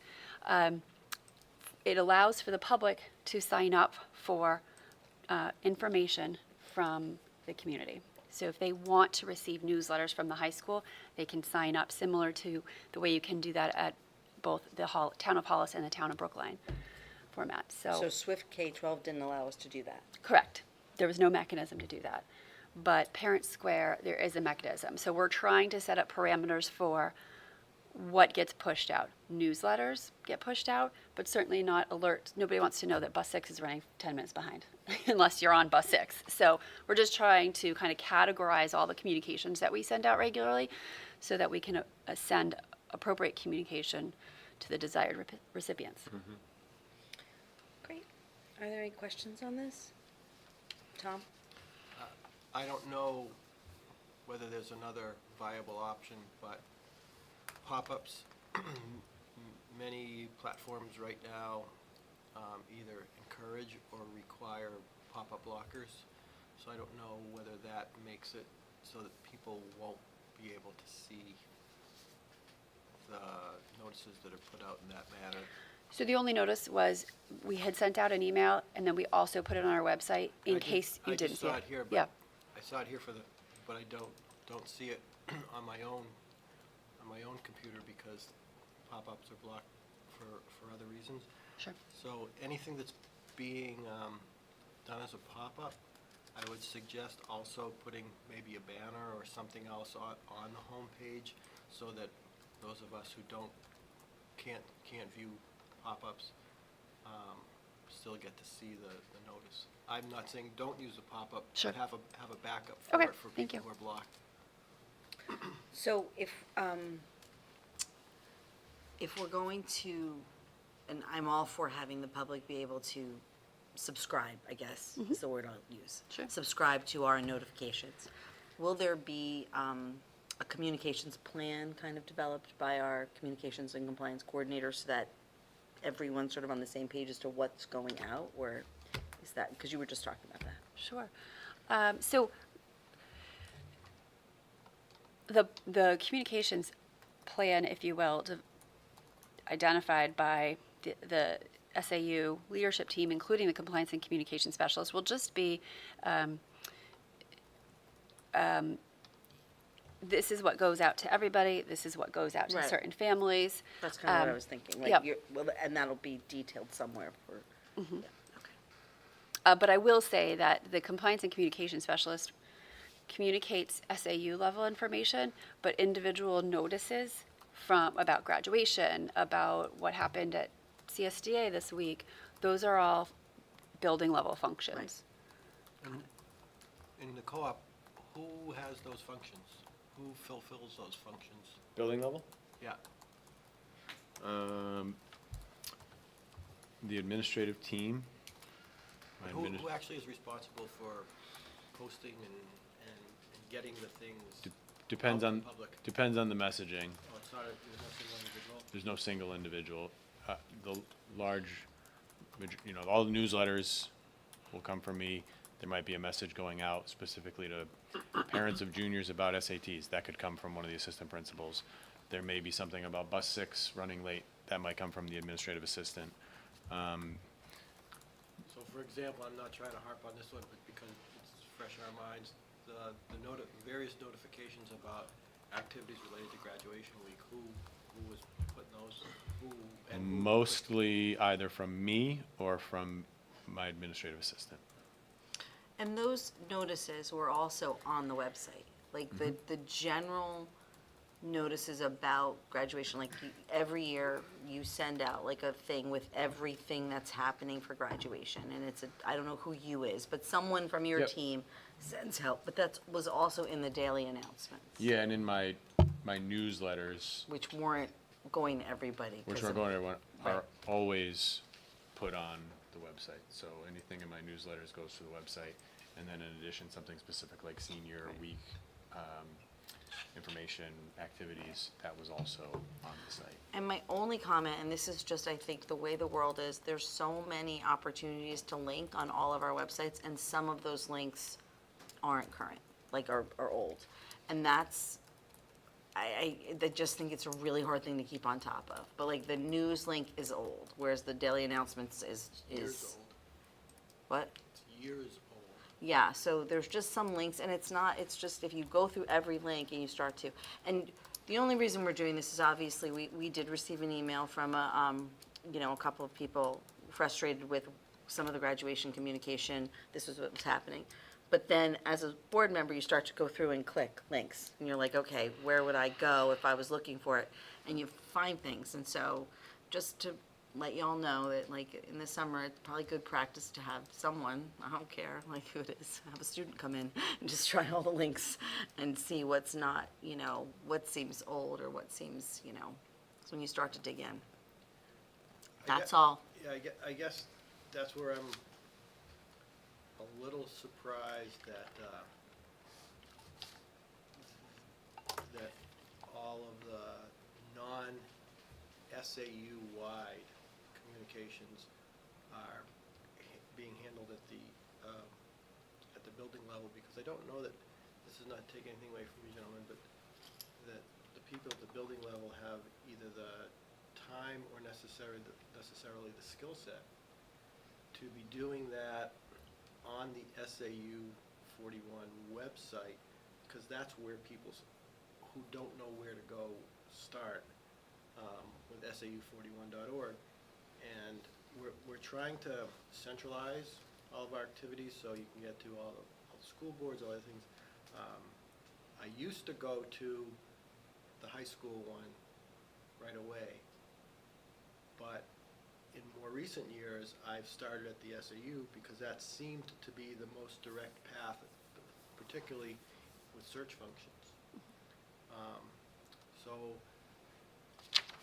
I think it's going to be I think it would be valuable if someone with oversight capability can get some commonality and consistency in the way so that when people move from the elementary school to the middle school to the high school, they don't have to relearn what the practices are of Sure. where to look for things, how it gets formatted, when it gets sent out. The degree to which it can be a seamless transition would be ideal from a user experience. And that is the goal. And our compliance and communication specialist does go through all the schools to see what's in the drop downs. And we have moved things that were in one place for one school, and then we've asked it to move to another school. Schools don't like hearing anything like that.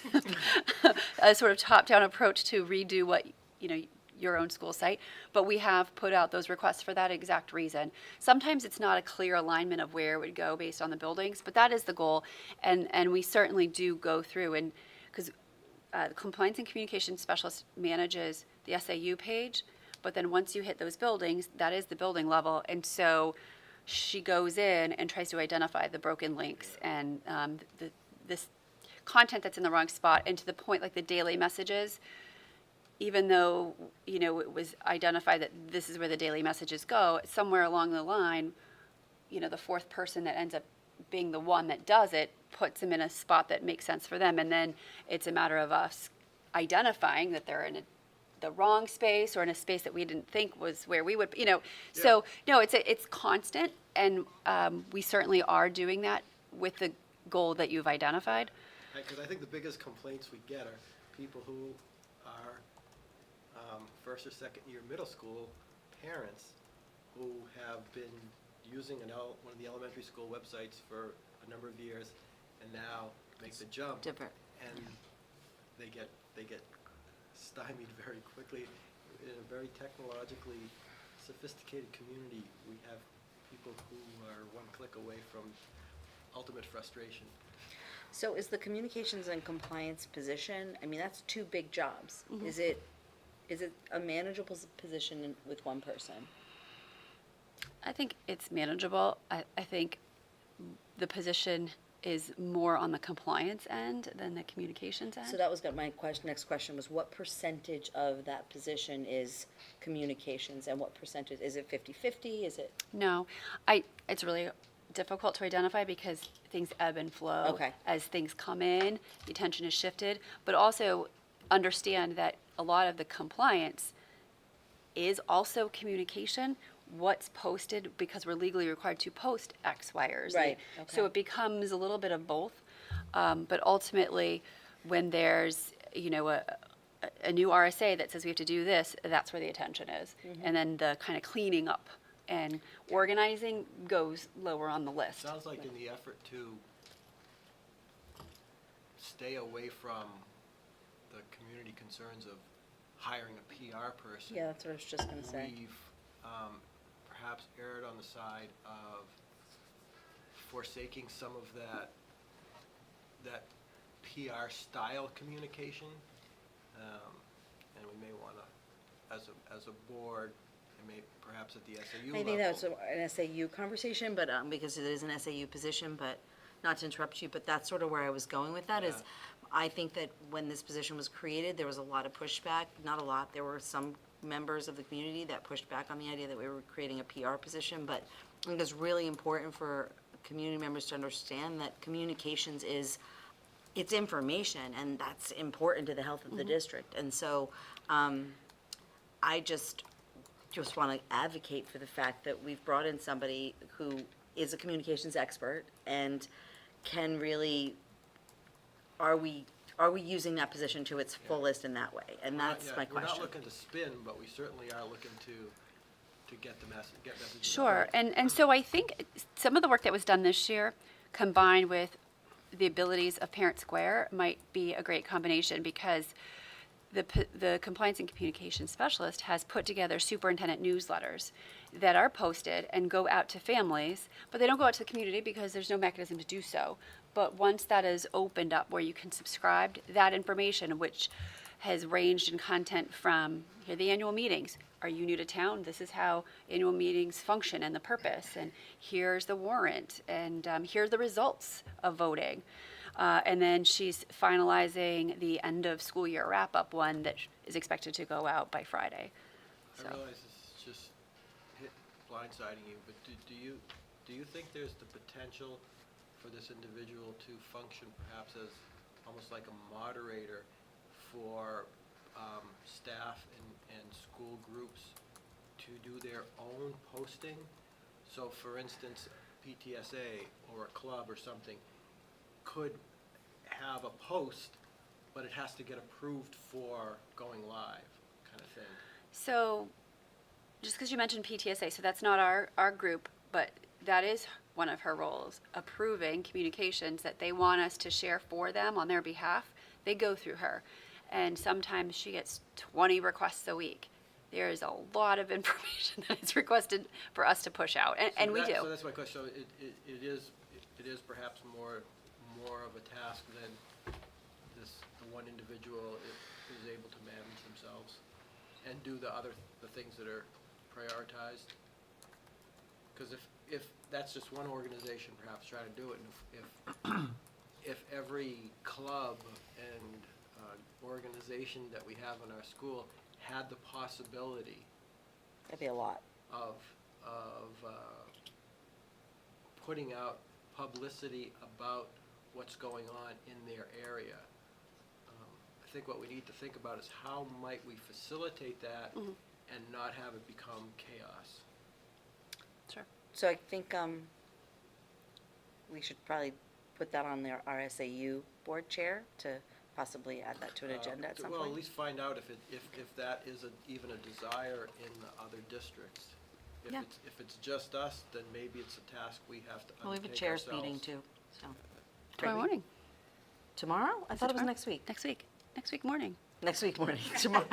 A week from tomorrow. It's not tomorrow morning, the chairs meeting, A week it's from next tomorrow. week, right? Okay. All right, budget committee update, Tom. Thank you. We Thanks so met- much, Tina, for that. Yeah. We met on the 23rd, and a couple of, Darlene Mann was reelected to the chair position, and Raoul Blanchet, the vice chair. There were a couple of questions that came from the committee and to the board here about possibility of supporting or advocating for some changes related to next district meeting, annual meeting. So this is the budget committee has questions for us related Yes. to changes to the next district meeting. Whether the board would be interested in either doing or advocating for. And it makes sense when I tell you one of them, and this is sort of what they're asking for, is can we have a meeting, I saw him leave on the way out, with the moderator, and perhaps with the budget committee present at the meeting to discuss both format and structure. Specifically, what would be involved in requiring a supermajority to move warrant articles on the order of introduction at the meeting. They're specifically concerned with the fact that the board brings forth warrant articles, and then petition warrant articles get moved ahead of them, which results in the business that the board thinks is most important getting delayed to a point where members of the community who aren't particularly interested in some of the petition warrant articles can't stay late enough. So they would like to see if you need if we could they're thinking of institute a how rule that could- there's a how could that- supermajority, if the moderator would be willing to craft a rule that says a supermajority needs to Well, they're trying remove. to understand what would be required Okay. to do that. Is that something that's dictated by RSA? Is it a rule of the committee? I mean, a rule of the meeting?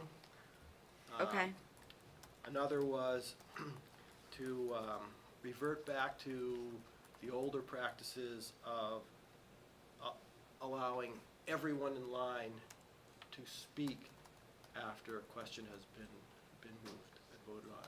But wait, No. that's not the old practice. The old practice was move the question, everybody sat No, down. when I say the old yeah, everyone's. Right. As soon as you move it. Everybody sat down. That's the way Right. it used to be. Now Well, that's it's, the way it used to be when I first started coming to meetings. but now it's, so that's the He old allows practice. everybody in line Now to talk. now they let everybody in line. So they want to speak. revert back to the old practice where move the question, everybody sits down. Right. Because you have to vote to move it. Right, And- okay. And the feeling was, if if the legislative body feels like they've had Right. enough, why not honor that? So, I mean, you don't want to, we don't have to debate these now. We just, these are I just wanna- their questions Yeah. for these are questions These are- more for the moderator. But the question to the board is, would we entertain a meeting where the board, the budget committee, and the moderator met and discussed this? Well, I think the first question is, do we support it? Because if we don't Okay. support it, then. Then we just not have then the why meeting? have the meeting? Oh, because, I don't know, because like, that seems Well, mean. I mean, You're always up for a good meeting. The feeling is, they're recognizing that it is the board's meeting. Right, I Okay. appreciate that recognition, so and the I, other and I one think these was, are good questions. I don't know whether I'm gonna advocate, I'm just saying Yeah. these are good Yeah, questions, and and then can we another discuss? question they brought forth is, what are the rules around how long a ballot stays open? Might some of the ballot questions, can they be held open longer to allow people to come in, even if they're not required by law to be a 1-hour vote? Mm-hmm, And then apportionment, we were trying to find out the status of the bill that was last year that would allow you essentially to have a vote of affirmation without a change. Did that go through? I believe it did, yeah. we think it did, And but if it maybe we're did- wrong, because if this is coming from the budget committee, there's one person on that budget committee who follows legislature better than anybody else, and if she's not sure, then I'm not sure. She's not sure, and I reached Yeah, out to so- Liz, and Liz wasn't sure either. Okay, so we it's need just- to find out the affirmation Yeah, question. And if Gray area. so, does this board wish to put forward a motion, or, go through a process of voting on Right. apportionment proactively? Right, and that's what we did the last time. So in January of 2020, we established a meeting, and we put forth what, at the time, it wasn't a vote of affirmation. We made a small dollar. change, Yeah. the dollar change. Yeah. So that is a good question to this board, whether or not we have an interest in bringing forth apportionment, the apportionment articles of agreement, that part of the, I would say, January 2025, exactly 5 years later. So, And the question has some level of urgency in that if we want to have the question brought up, do we want to have a separate a special committee meeting, to which is look how we did into it the it? last time. We did a special meeting in January, and that piggybacks onto a facilities committee question that was raised to me, which is that because of our articles of agreement, there's something, I'm not a lawyer, but that prevents us from considering municipal leases. And so potentially, that could also be a special meeting, so maybe Yep. both of those things go into a special meeting. So we could put that on the agenda to discuss next month. We could have a conversation about all this next month. And then another topic which isn't specifically to the board, but we had a conversation about the free and reduced meals. And because the number of people that subscribe to them has an impact on many other things, and might there be an ability and interest to create a training video for families that they could view on their own, understand the process, to increase or preserve privacy for the process. Because the feeling is that there are a number of families that might be eligible that are not participating because of concerns of stigma and Okay. other aspects associated with it. If we can do something to lower those barriers, it helps the students and it helps the school. So was there a series of questions for us? It's not a question for us. However, we have some very knowledgeable and creative people here, and I think it's worth us being aware that number one, it is on the radar and it's a concern. Okay. Number two, if anyone's got some ideas, I thought it was a really interesting thought process. So.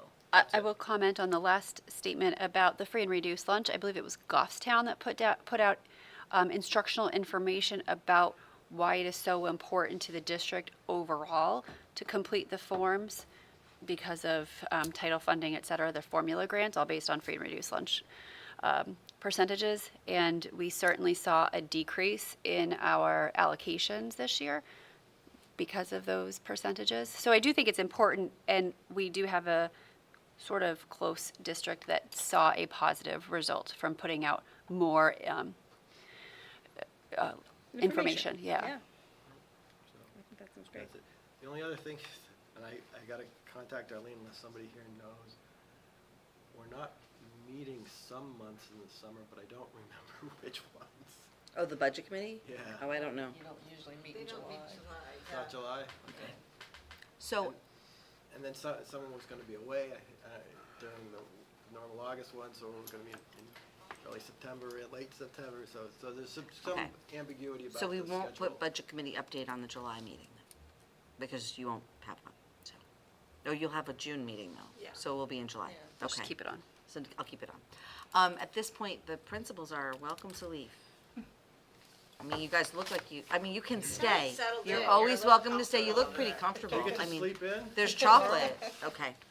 All right. Thank you, First day Tom, of for that. fiscal year. Tom, do we need answers on this right now? What do you want us to do with all these questions about? The meeting with fundamental them? question is there a sentiment that these are worthwhile areas to I investigate? think it sounds And great if to so, talk- can you look at scheduling,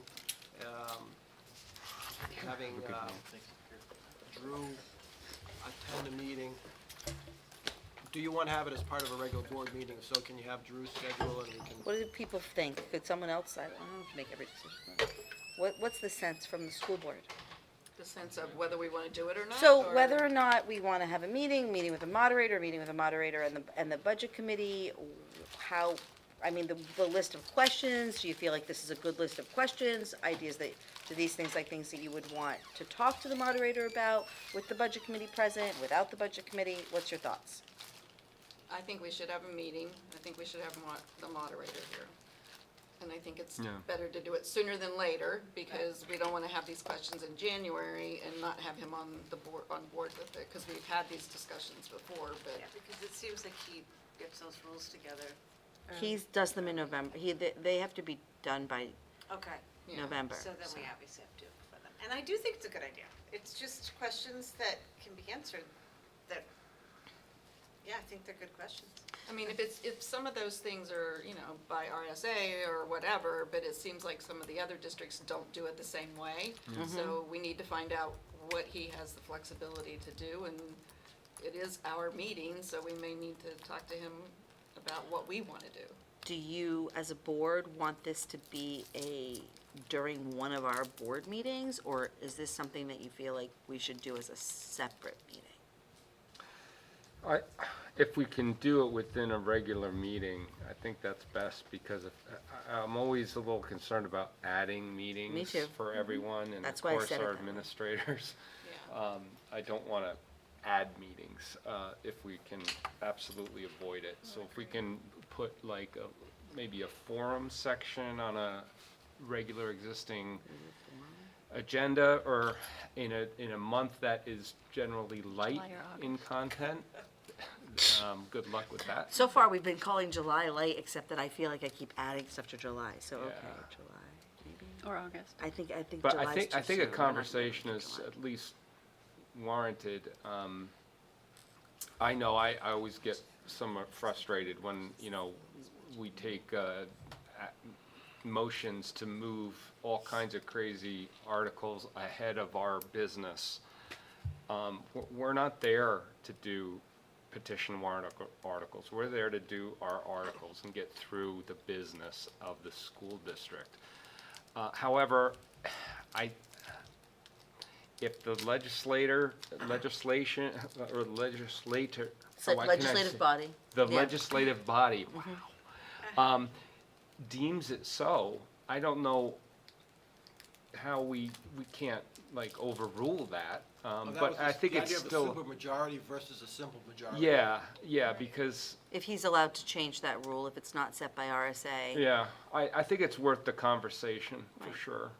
And I do think the questions about moving the question and how the structure of that, I mean, what Drew has told me is his interpretation is that if a person has risen to speak, then they have like enacted themselves as a speaker, and so you can't ask them to sit down after moving the question. But it seemed like for years, that's how it was run.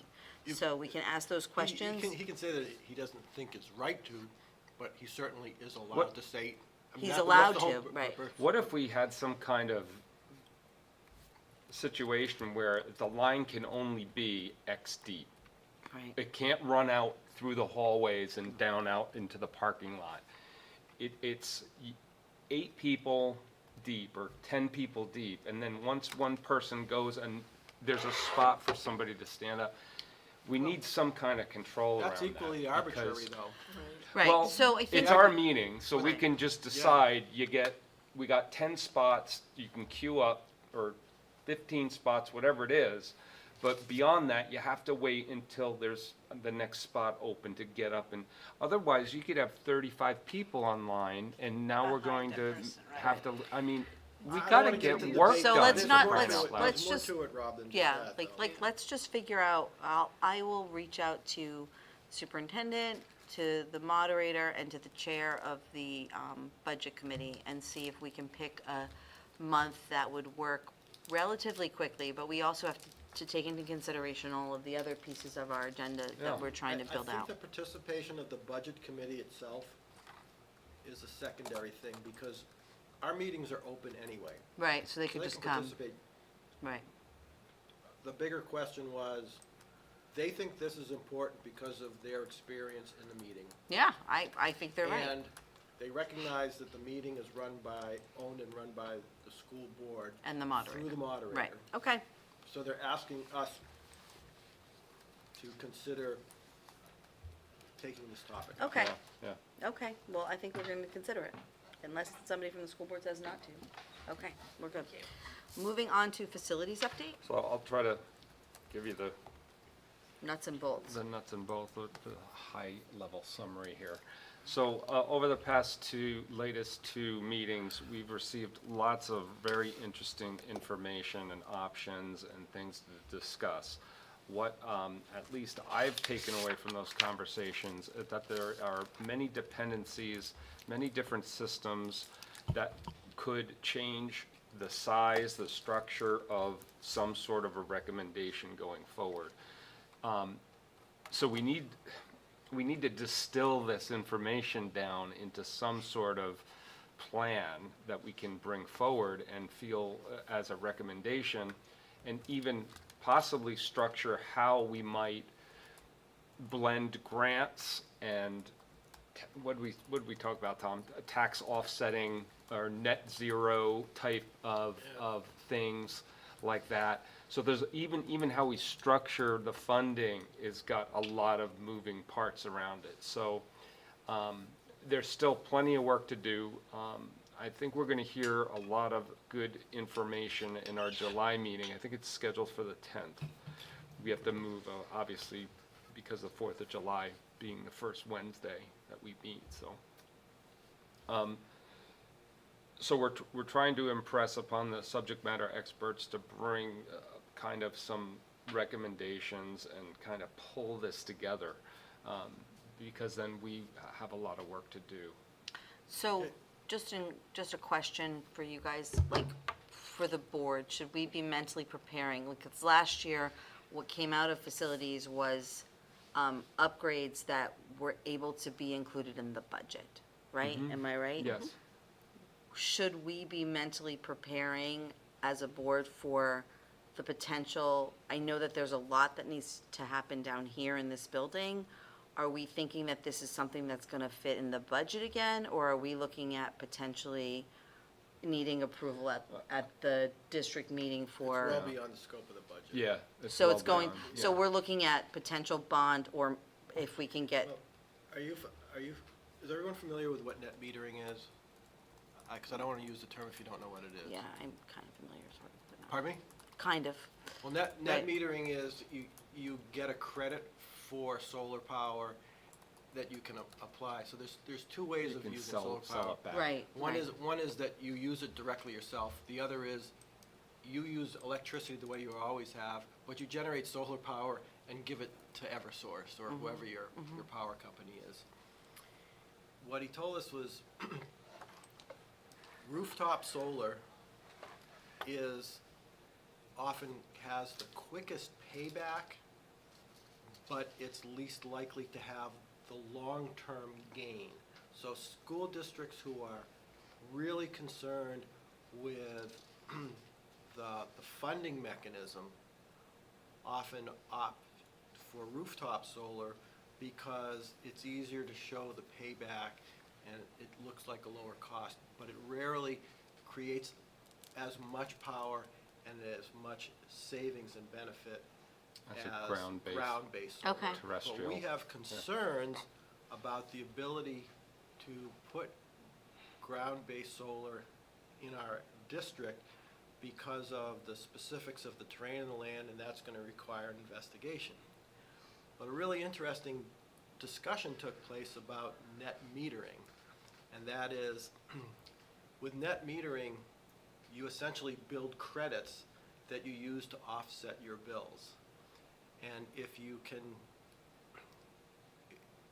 it was permissible for us to generate that power anywhere within the SAU, they've got, what is it, 100 and some odd? 110 acres. 110 acres on the campus of CSDA that could potentially be made into a solar field that could then go into SAU 41 and the credit be distributed the same way we distribute money when we have an employee working in one district and working Yeah. elsewhere. So there's a few different moving parts, but some very potentially creative means to leverage this, and that's what we really need to distill is what strategy do we even want to Right. start looking at? There's so much to look at. It sounds right? super complicated, and we can't put on a bond to put something on CSDA? Well, we could if the co-op owned the land. Okay, so, yeah, there you go. Okay, so, that You does see- sound very you complicated. see what I Here's mean, another right? simple question. I know that there's things that need to happen in this building related to the boiler and those things that we have to, I believe it's important that we fix those things. We need to be able to open the building, like, we need heat. Right. So, Yeah. so, All the rest of this stuff The is real secondary. big question related to that is, are we looking specifically to upgrade the heating system for this building as a standalone item? Or are we looking at it as a long-term backup because we're moving to another strategy? And this is so complicated now. I think the short-term thing is where we want to do the minimum amount to keep the doors open. And Rob, do you get a sense for what the time window is? It 1 or 2 years we can probably squeak by just doing some of the simple propane stuff? Yeah, I think there's No? like a window. We don't really have an option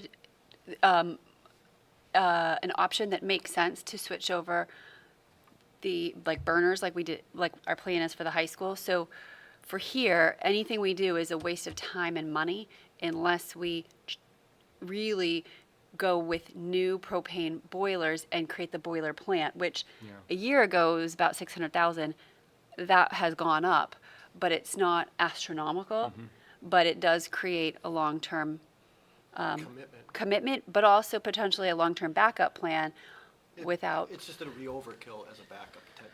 So I think, Would that be, would that be something budgetable, or do you think it would be have to be bonded? Well, it depends. We do have a bond coming off, so I would like an updated number. I've seen the number go from 600,000 to $1 million. If it's $1 million, no. If it's 600,000, potentially, especially if we look at the fund balance question for later on in the meeting. But I think the bigger question is, do you bundle it with some solar to make it a little bit more tax neutral? so yeah, so there's a lot, and I can understand there's a lot of complexities. Yes.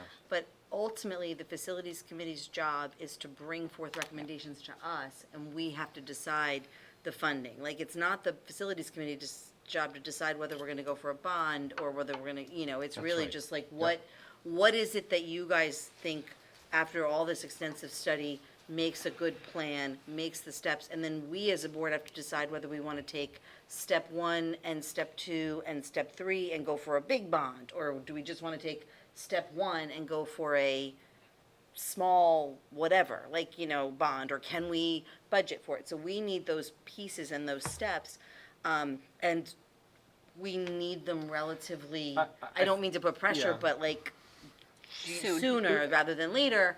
And that being said, me personally, I want the budget committee sense on this, because last year we were in a position where we were against the budget committee on one of our items, and I would love us to all be on the same page, if we can be. If we can't be, we can't be, but I'd like to. I think we have the high school locked down in terms of Yeah. what we need to do, Yeah. and, conversion and all that. I think there's still, that we're moving towards what we want to do here. I would just avoid of getting into this paralysis of, well, what if 3 years from now we decide this, or we Right. decide that? Right, We gotta think about today. Right. If we need boilers here, we gotta put in boilers. Right. And if they wind up secondary and they're new, okay, they're secondary and they're new. right. Because we want to be able to open the other- building in 2025 and in course. 2026 and, right, so. That's right. So, The only challenge we with can the budget complicate committee things greatly if we kind of bring in too much stuff 3, 5 years down the road.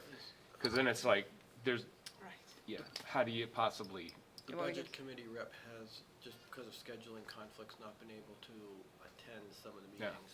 And, Okay. we're doing our best to. Yeah, no, I totally get it. And then, my other thing is that, I know you were saying something about the land and where we would put solar and all of that. So I have, had someone reach out to me about like the potential of, we don't really have a site plan document of our property. We don't own like a site plan, like.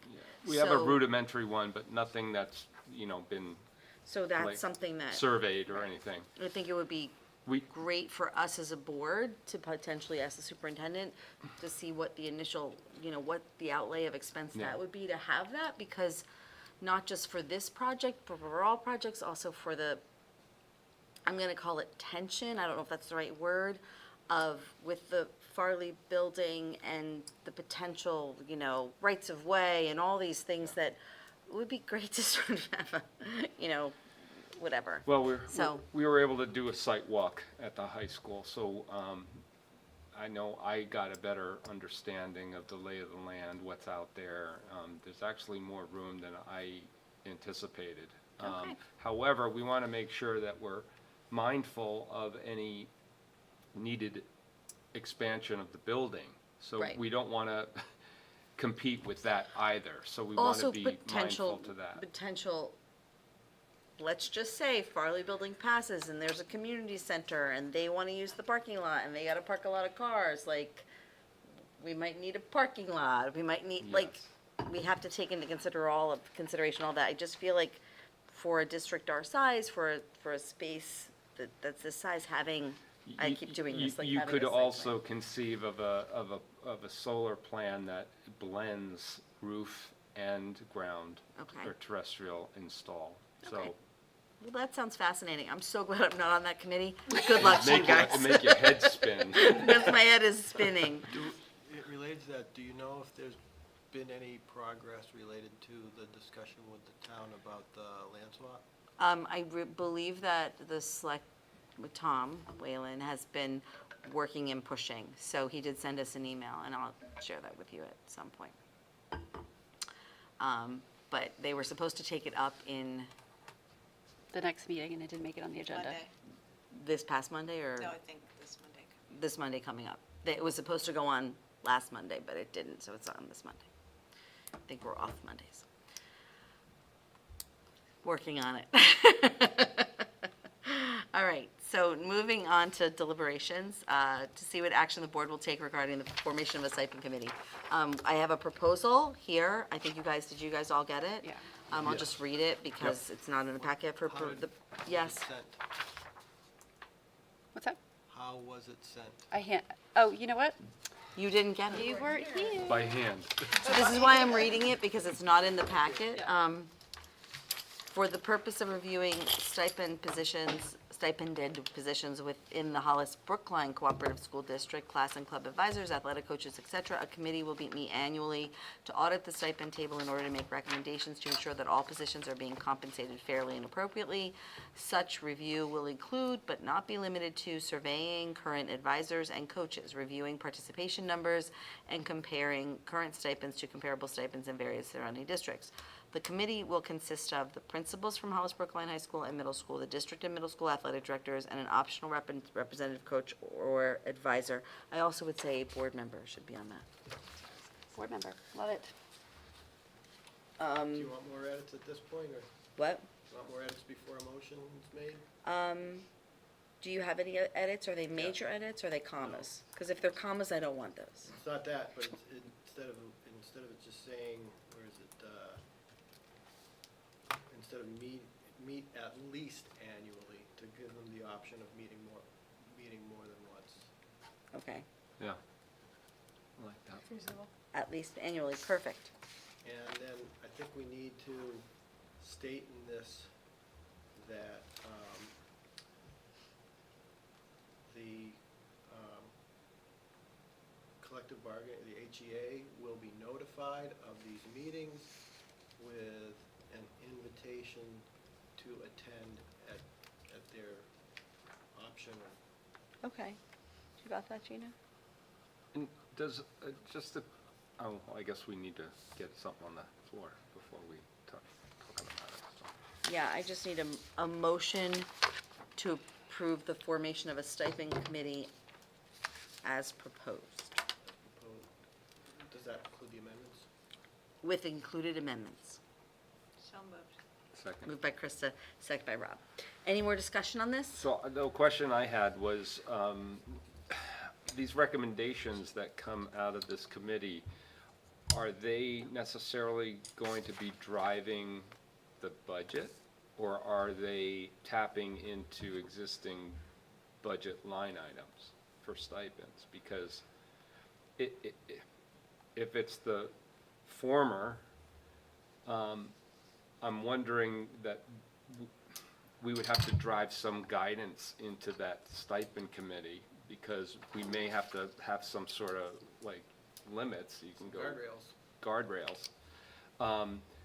If it's even if it's part of an existing budget, we would need to provide some guardrails too, because we still got to fund this stuff somehow. Right. Well, I think in answer to that, it's only a recommendation, so it doesn't create the obligation to make the changes if the board does not feel it's fiscally appropriate. So we could reject, accept, or amend, or modify. A committee's table. Yeah. Okay.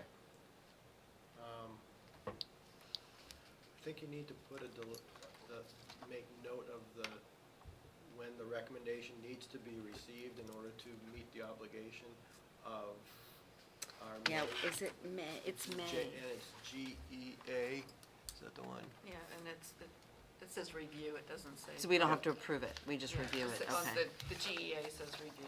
So I guess my question really is, so this is how I view the timeline. In May, that's when the board reviews the stipend table. That's to be in effect July 1. But I view this committee as making recommendations prior to the July meeting of the initial budget round meeting, so that amendments to the following year's budget could be made incorporating any proposed changes that are proposed by the committee and supported by the board. Does that make Right, sense? but I'm thinking that, would you like to get the recommendation by May as well, to have them in concert, or do you think the May to July is enough time? May is fine. To me, the review. June is fine. To me, the review is more of a review of what you want to do going forward, in which case I'd want to have the recommendation in hand when that review is occurring. I guess I see what you're saying, but I guess I'm thinking of two reviews, and they're both looking forward. There's a review in May so that Linda can start issuing stipends for July 1 people who immediately after we're locking in class advice. You know, a lot of these positions we know about, and we're issuing those contracts right away. But that doesn't allow us to budget for a change, so the recommendation from the committee would be potentially recommended changes, and they're usually increases, not really decreases. But there might be moves. There might be moves, you're right, but I guess what I'm saying is, it's almost like it's a full year cycle, Yeah, so. no, you bring up a good point. So whatever we're doing will have to be for the following budget cycle and school year. Just Following like- budget cycle and the school year after that, right? Oh, yeah, because it's, July is when we Right. have Yeah, our yeah. very Okay, first. well, We that's- get when the you're- budget, when you're but saying then the school following, year I'm follows. thinking the same- I'm Okay. in touch with you. So Yeah. for instance, for now, the discussion is taking now would be for the 26-27 school year. 25, 26. What year are we in? 24, 25, so 25. We're starting FY Yes, '25. Yes. Yeah. I'm like, don't move me ahead too far. It's hard enough as it is. But So what do you want to change the proposal to? What Well- language do you want on here? Because I really What literally are- just got lost. What are we, the goal of the May review is what? It's to meet policy, that we're No, supposed to I review it. But Yeah. why did we pick May? So we Yeah. can make a decision in June to start paying in July? Yeah, I think that's what it is. Okay. it's not a lot of time. No, but the assumption is, going forward, we will have had a committee input No. To well inform. in advance of that. Oh, so we're kind of struggling because it's the first setup of this. and Right, Yeah. we're kinda right, on our exactly. heels. We're behind, But we're behind after the this eight ball. cycle, it's going to be a little bit more, So the I know. committee would need to make their recommendations by the May meeting? Is that what you're saying? No, the committee will be making recommendations by the end of a calendar year By June 30th? for for a year from then, for the school year, which will commence Right. 18 the months following from then, right? July 1, yeah. Of the following year. So if, let's say they met this summer, and they came to us in November, gave us a recommendation, we would be looking at that recommendation by May to make decisions for the 25-26 year? No, the so the next year. I really think that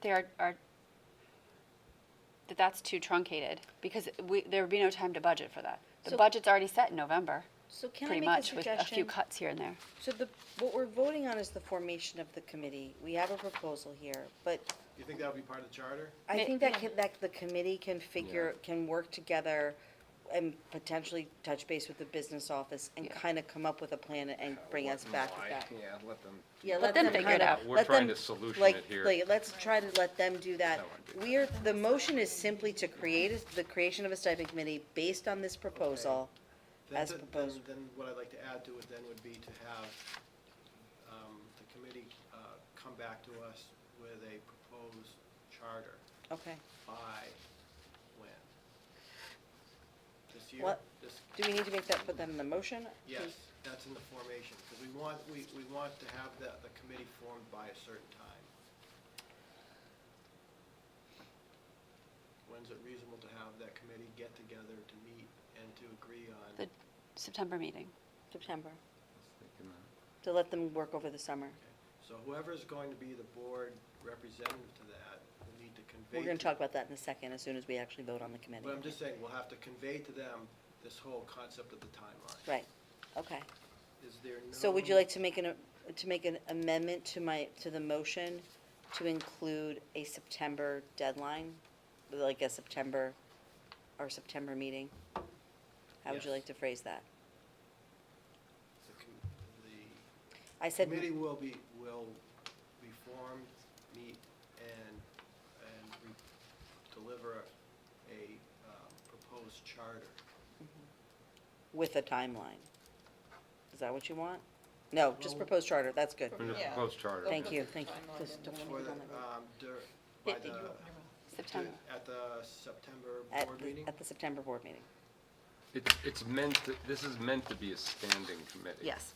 Tina, do you want any Does this level suggest that? administration Maybe that's an representation amendment. on the committee? No, but I mean, ultimately, they have to bring it to the SAU. To look at it. Athletic directors, what positions do we actually have right now? So we have the district athletic director, who's 7 through 12. Yeah, We have the middle school athletic director, Yeah. 7 to 8. And we have the assistant director, who's 9 to 12. well, all three, the district, No, I so think- we're just gonna have those two there. Yeah. The athletic director. Okay, so we're amending the motion to say, to approve the formation of a stipend committee, A standing a stipend. standing stipend committee, No sitting, a standing stipend committee, it's bad for you. Go to the sitting committee. We're setting that up. based on the proposal, the amended proposal, with the expectation of the committee delivering a charter to our September board meeting. Does that work? That's good. Maybe more than just the expectation, we say shall Okay. Okay, provide. so I need a motion, we're gonna amend the motion to say that we're gonna approve the formation of a standing stipend committee based on the amended proposal, period. The committee shall create a charter and present it to the school board at its September 2024 meeting.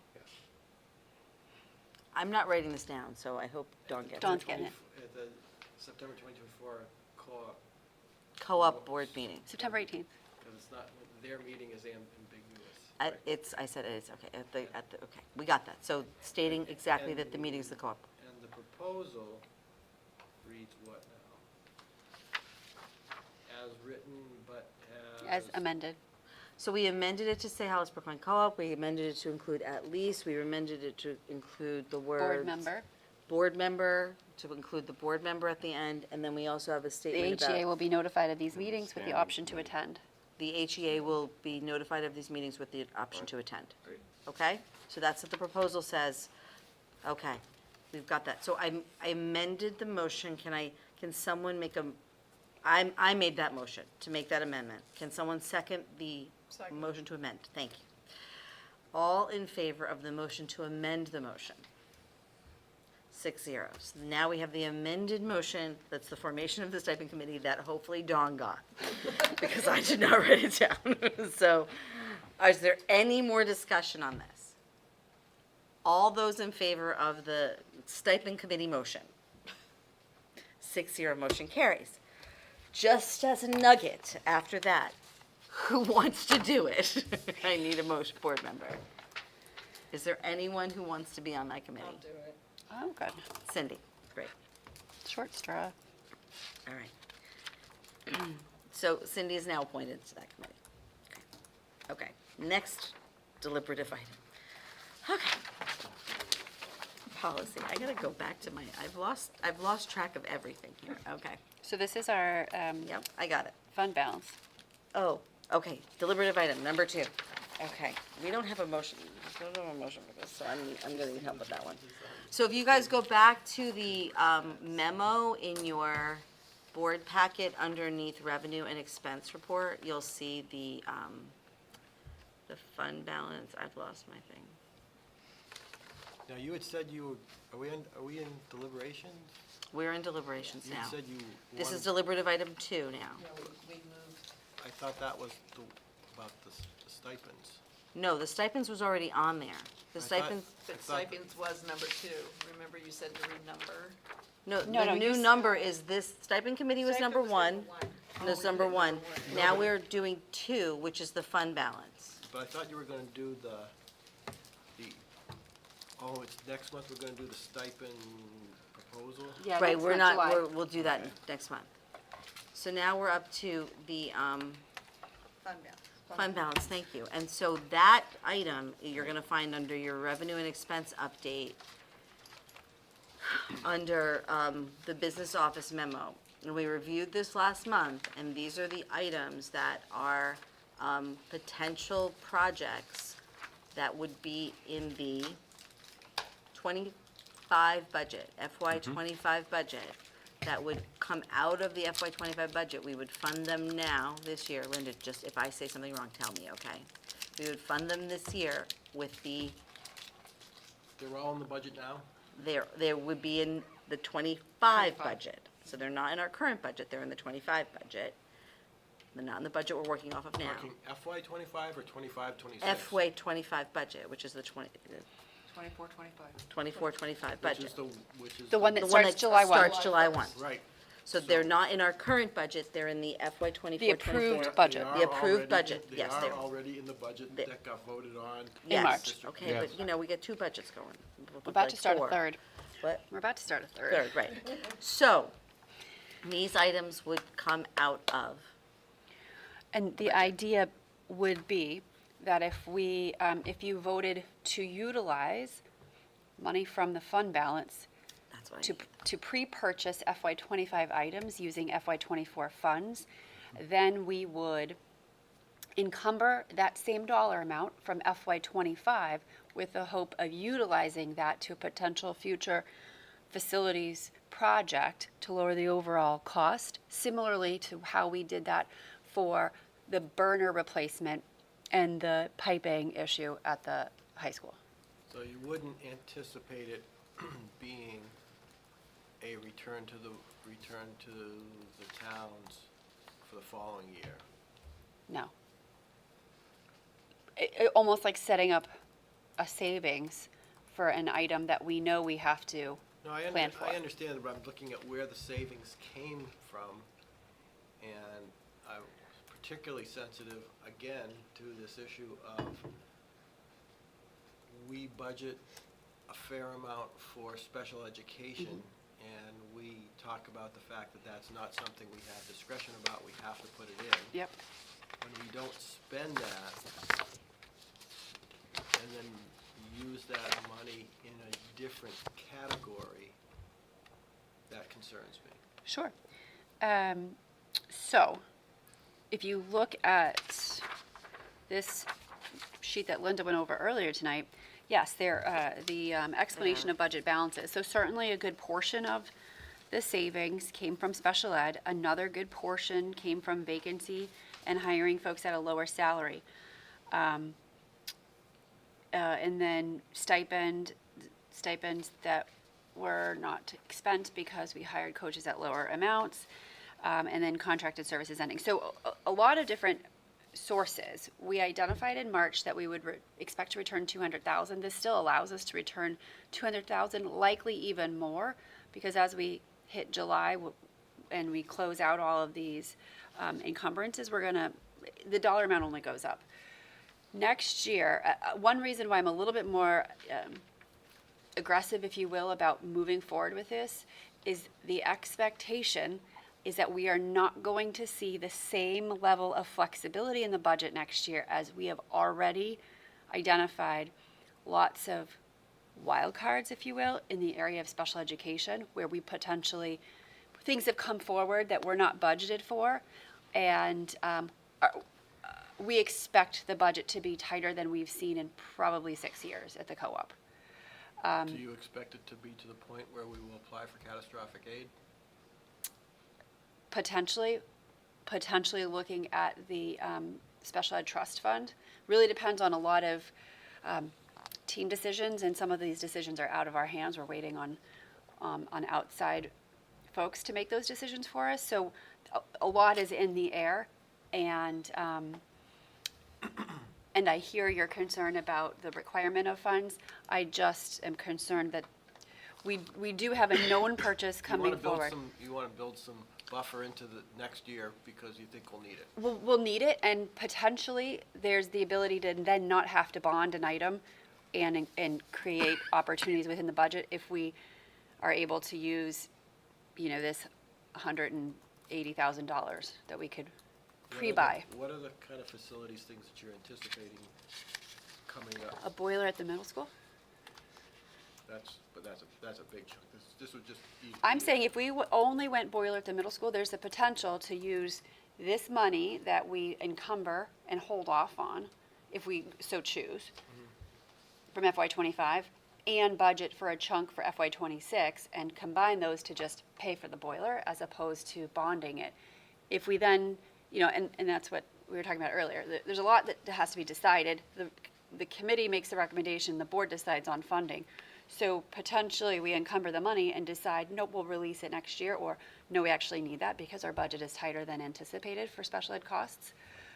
But what I'm saying is I don't know that we're gonna have the flexibility next year to pre-buy anything. So it seems fiscally responsible to do that at this time. Are there any items on this list that you view as being discretionary versus absolute musts?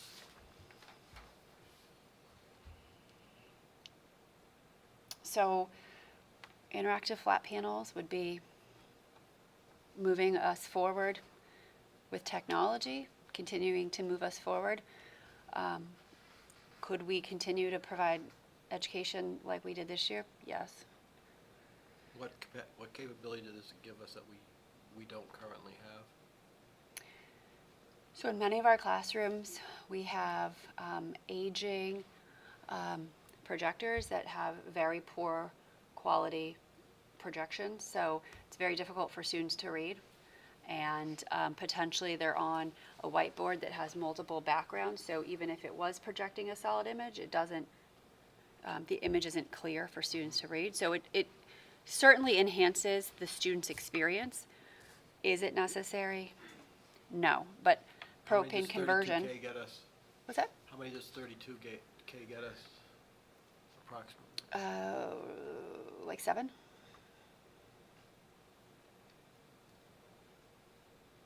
Any other questions? Can I make a suggestion?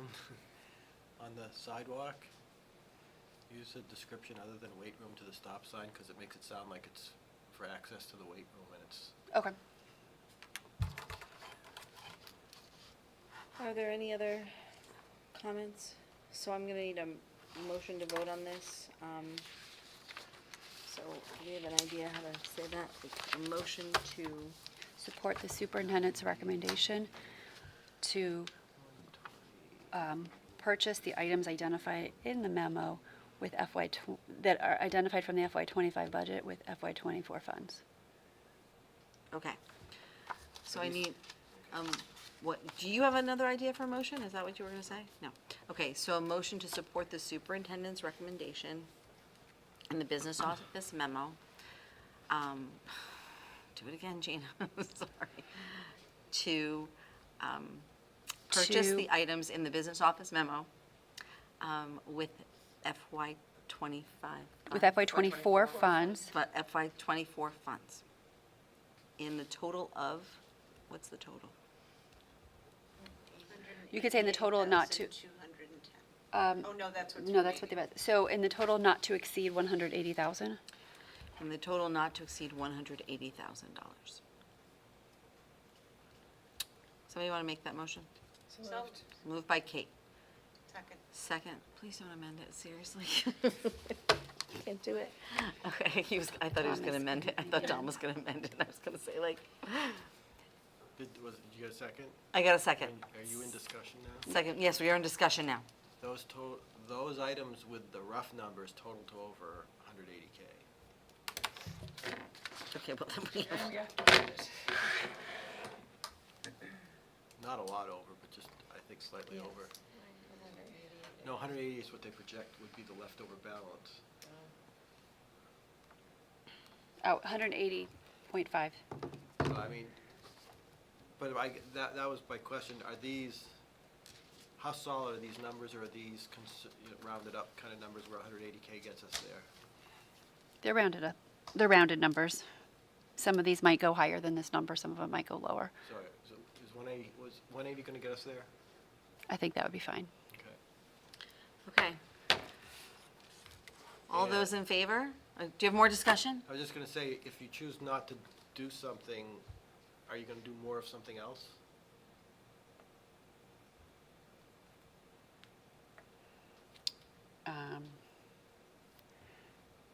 Do you view No, this I as- mean, I think we've identified the 6 items a Okay, year ago in July, so. okay. All those in favor?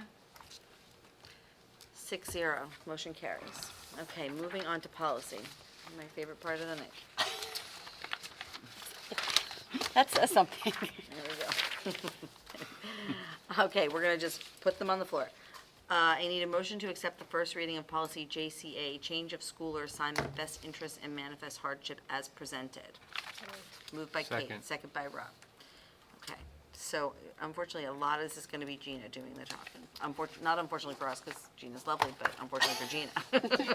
Okay, so the changes that you see for JCA are primarily changes that are brought down in a policy update, but changes in the law. And essentially, the changes here really just require the approval of the school board to identify funding sources. So you can see any such agreement shall be subject to approval by the school board on behalf of the school district and the sole discretion of the school board. So the superintendent can't promise funds without the board supporting those funds for a best interest reassignment. And that there's a review appeal of decision, which was new, saying the decision of the superintendent is final. And then the annual review of decision, so the reassignment must be reviewed annually. So, you know, if a student is determined to be reassigned in grade 7, it's not a 6-year commitment, it's a 1-year commitment. The same change about tuition determination is true for manifest hardship as well. So you see that in section B, part 7. On the one about the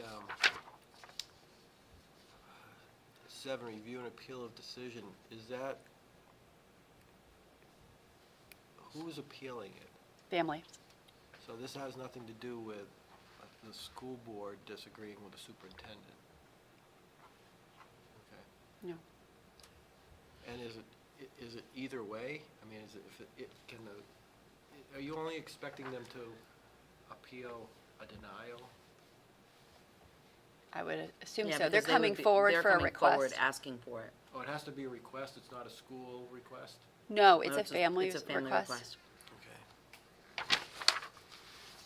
Any other comments? Remember, this is for first read. Does, All, does any of this play into the, what's the funding account at Freedom? the vouchers? No. No. No. All those in favor? 6-0, motion carries. Thank you. All right, next one is GBCD. I need a motion to accept for first reading of policy GBCD, background investigation and criminal history records check as presented. So moved. Second. Moved by Rob, seconded by Kate. So, thank you. A little bit ago, I warned you that we were having a couple of policies that would be complete strike-throughs. This is one of them, and then 2 more policies later, we'll see another one. So the reason why we're moving in this direction is that it's, there's a lot of legalese in here and a lot of legal processes that we're required to follow.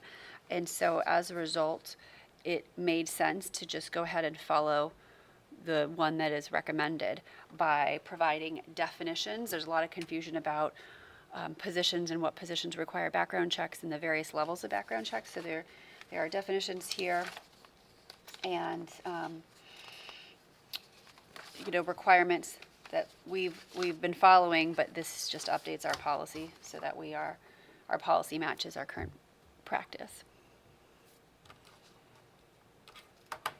Are there any questions on this one? It's a lot. Yes, Tom? Someone brought something up to me that, is there a change in the law, or has it always been that you can put someone into the classroom before the background check comes through? Is that a change? That is not a change. Okay. Does this continue to allow that? Yeah, so it's a conditional offer of employment. I will share that, so that would be more relevant for a substitute. Now, in order to apply for an endorsement with the Department of Education, the DOE requires a background check, and then if we hire you, we require a background check. So they're no longer issuing credentials if they can't pass that first step of background check. So even if ours doesn't come back, if they're newly credentialed, we know that they have completed that process at the state Okay, level. so it's just, it would be more the substitute and the volunteers and things like that? Correct. And does any of this impact who pays for the background check?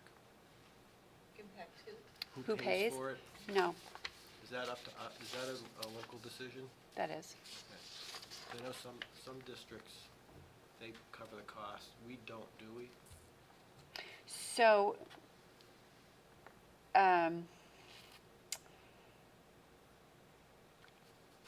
if you look to Section D, Part 6, we get to determine that. And it says that if the board requires a background check, the covered person's employer shall pay the fee unless otherwise determined by the board. So we don't currently cover the total fees for everyone. There are varying levels of what we pay for depending on the position that they are looking at, whether it's volunteer or teacher or whatever. So has the board in the past voted on a payment schedule? So I do not recall in my days in this position or on the board that we ever discussed it, but Yeah. I know our procedures haven't changed. So I can ask our HR department if there's a record of the board making a recommendation for that, and I can bring that back to policy. If we haven't, we will have to, because the default is that unless we say that they were not paying for it, Sure. that we do pay for it. Yep, so let me reach out, bring it back to policy, and see if we want to make an amendment. Okay. And just from a procedural standpoint, did Dawn write it as amend, or did she write it as something about, she has this wording about eliminate and replace with? No, she actually is just having this is accept first reading. So she didn't do it that way. Sometimes she does that, but it's often Like a on second second or read. third Yeah, second or reading third. because we do all the changes. So I think she just kind of knew that we had policies and they were first reads.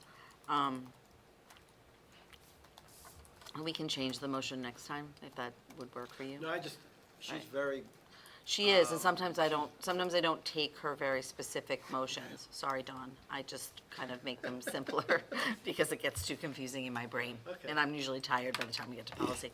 Okay, all those in favor of first read? That was 6-0, that passes.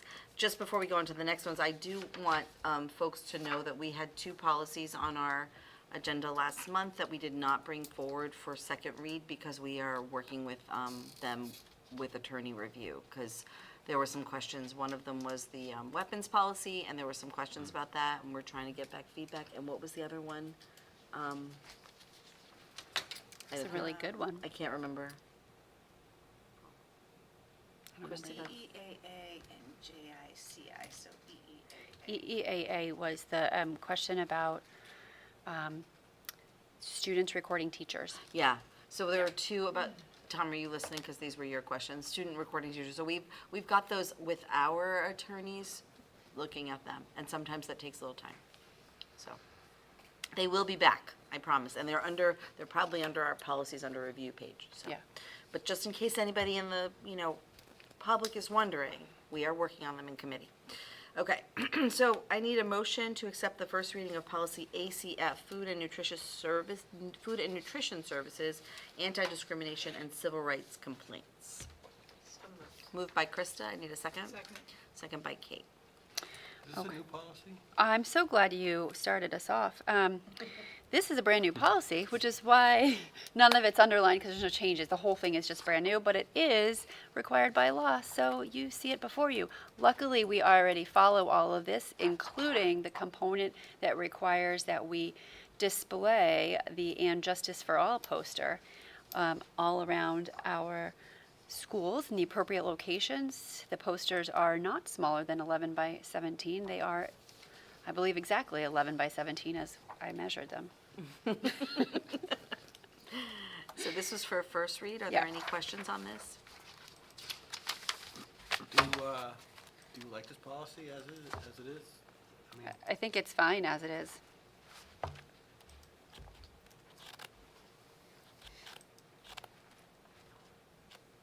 Okay. All those in favor for first read? 6-0. Great. That motion carries. Thank you. And now we have JKAA. So I need a motion to accept the first reading of policy JKAA, use of restraints and seclusion as presented. Moved by Kate, second by Krista. Okay. it's another wipeout, huh? So this one is a short policy. And it is a strike through it all and start over because there's so many differences, starting with the title. So it's now use of restraints and seclusion. And there's a lot of changes in the law that required us to make substantial changes to the policy, including a new form. And the requirement of the new form is one of the reasons why it was so important to do a strike through all and replace all, because the form sort of follows the steps outlined in the policy. So to have it worded differently didn't make a whole lot of sense. Some of the changes that didn't really impact us too much, but the requirement of the second individual for a restraint, that was new to the policy, but not new to how we operated. And then definitions of seclusion. So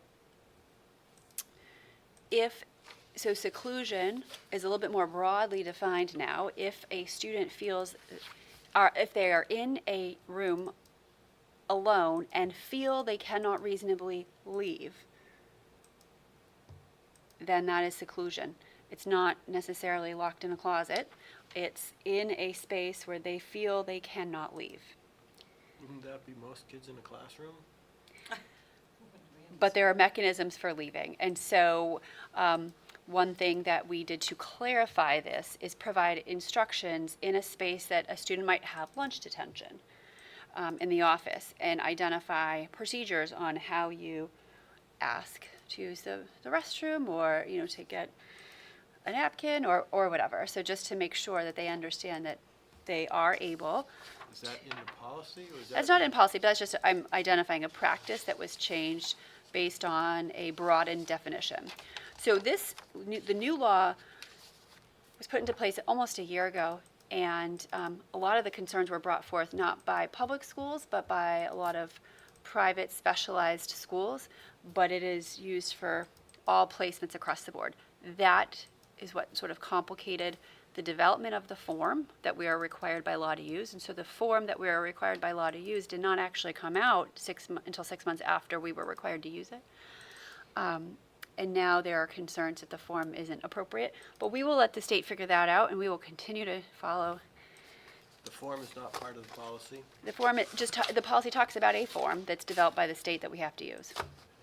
So, Does our timeout room come under the heading of any of these categories? our cool down zone, Or cool down, yeah. so the cool down zones would have adult presence. It's more like if we had an in-school suspension or a lunch detention where there might not be an adult in the room as there's an adult in the hallway or right across the hall in the office. So But is the cool down zone covered, would this policy It isn't because impact there's a person there. utilization of it? no, Because there's an adult in the room. correct. Okay, so any other questions on this? Again, The only other thing I'd say is down at the very bottom, where it says first reading for tonight, should say of amendment like it did above. First reading of amendment? Yeah. Yeah, because Okay, all those in favor? 6-0, motion carries. We don't have a non-public, do we? We have a report out from the process observer, though. I know, but we Yeah, don't no. have a non-public. Okay. So at this point, I would like a report out from the process, please. We are running a little bit late, but we did have a great discussion regarding the middle school's mission and vision updates and the changes, the updates to the handbook. In the high school, it was a good discussion about the CTE program and the advisory discussion. Our stipend discussion was also involved and well thought out, as well as the budget committee and facilities discussion. So I Great. think we had a productive meeting. Thanks so much. At this point, I would entertain a motion to adjourn. so there's no non-public? There's no non-public. Motion to adjourn. Moved by Rob and seconded by Krista, and all those in favor. And we are out at 8:57 PM. Thank you very much for your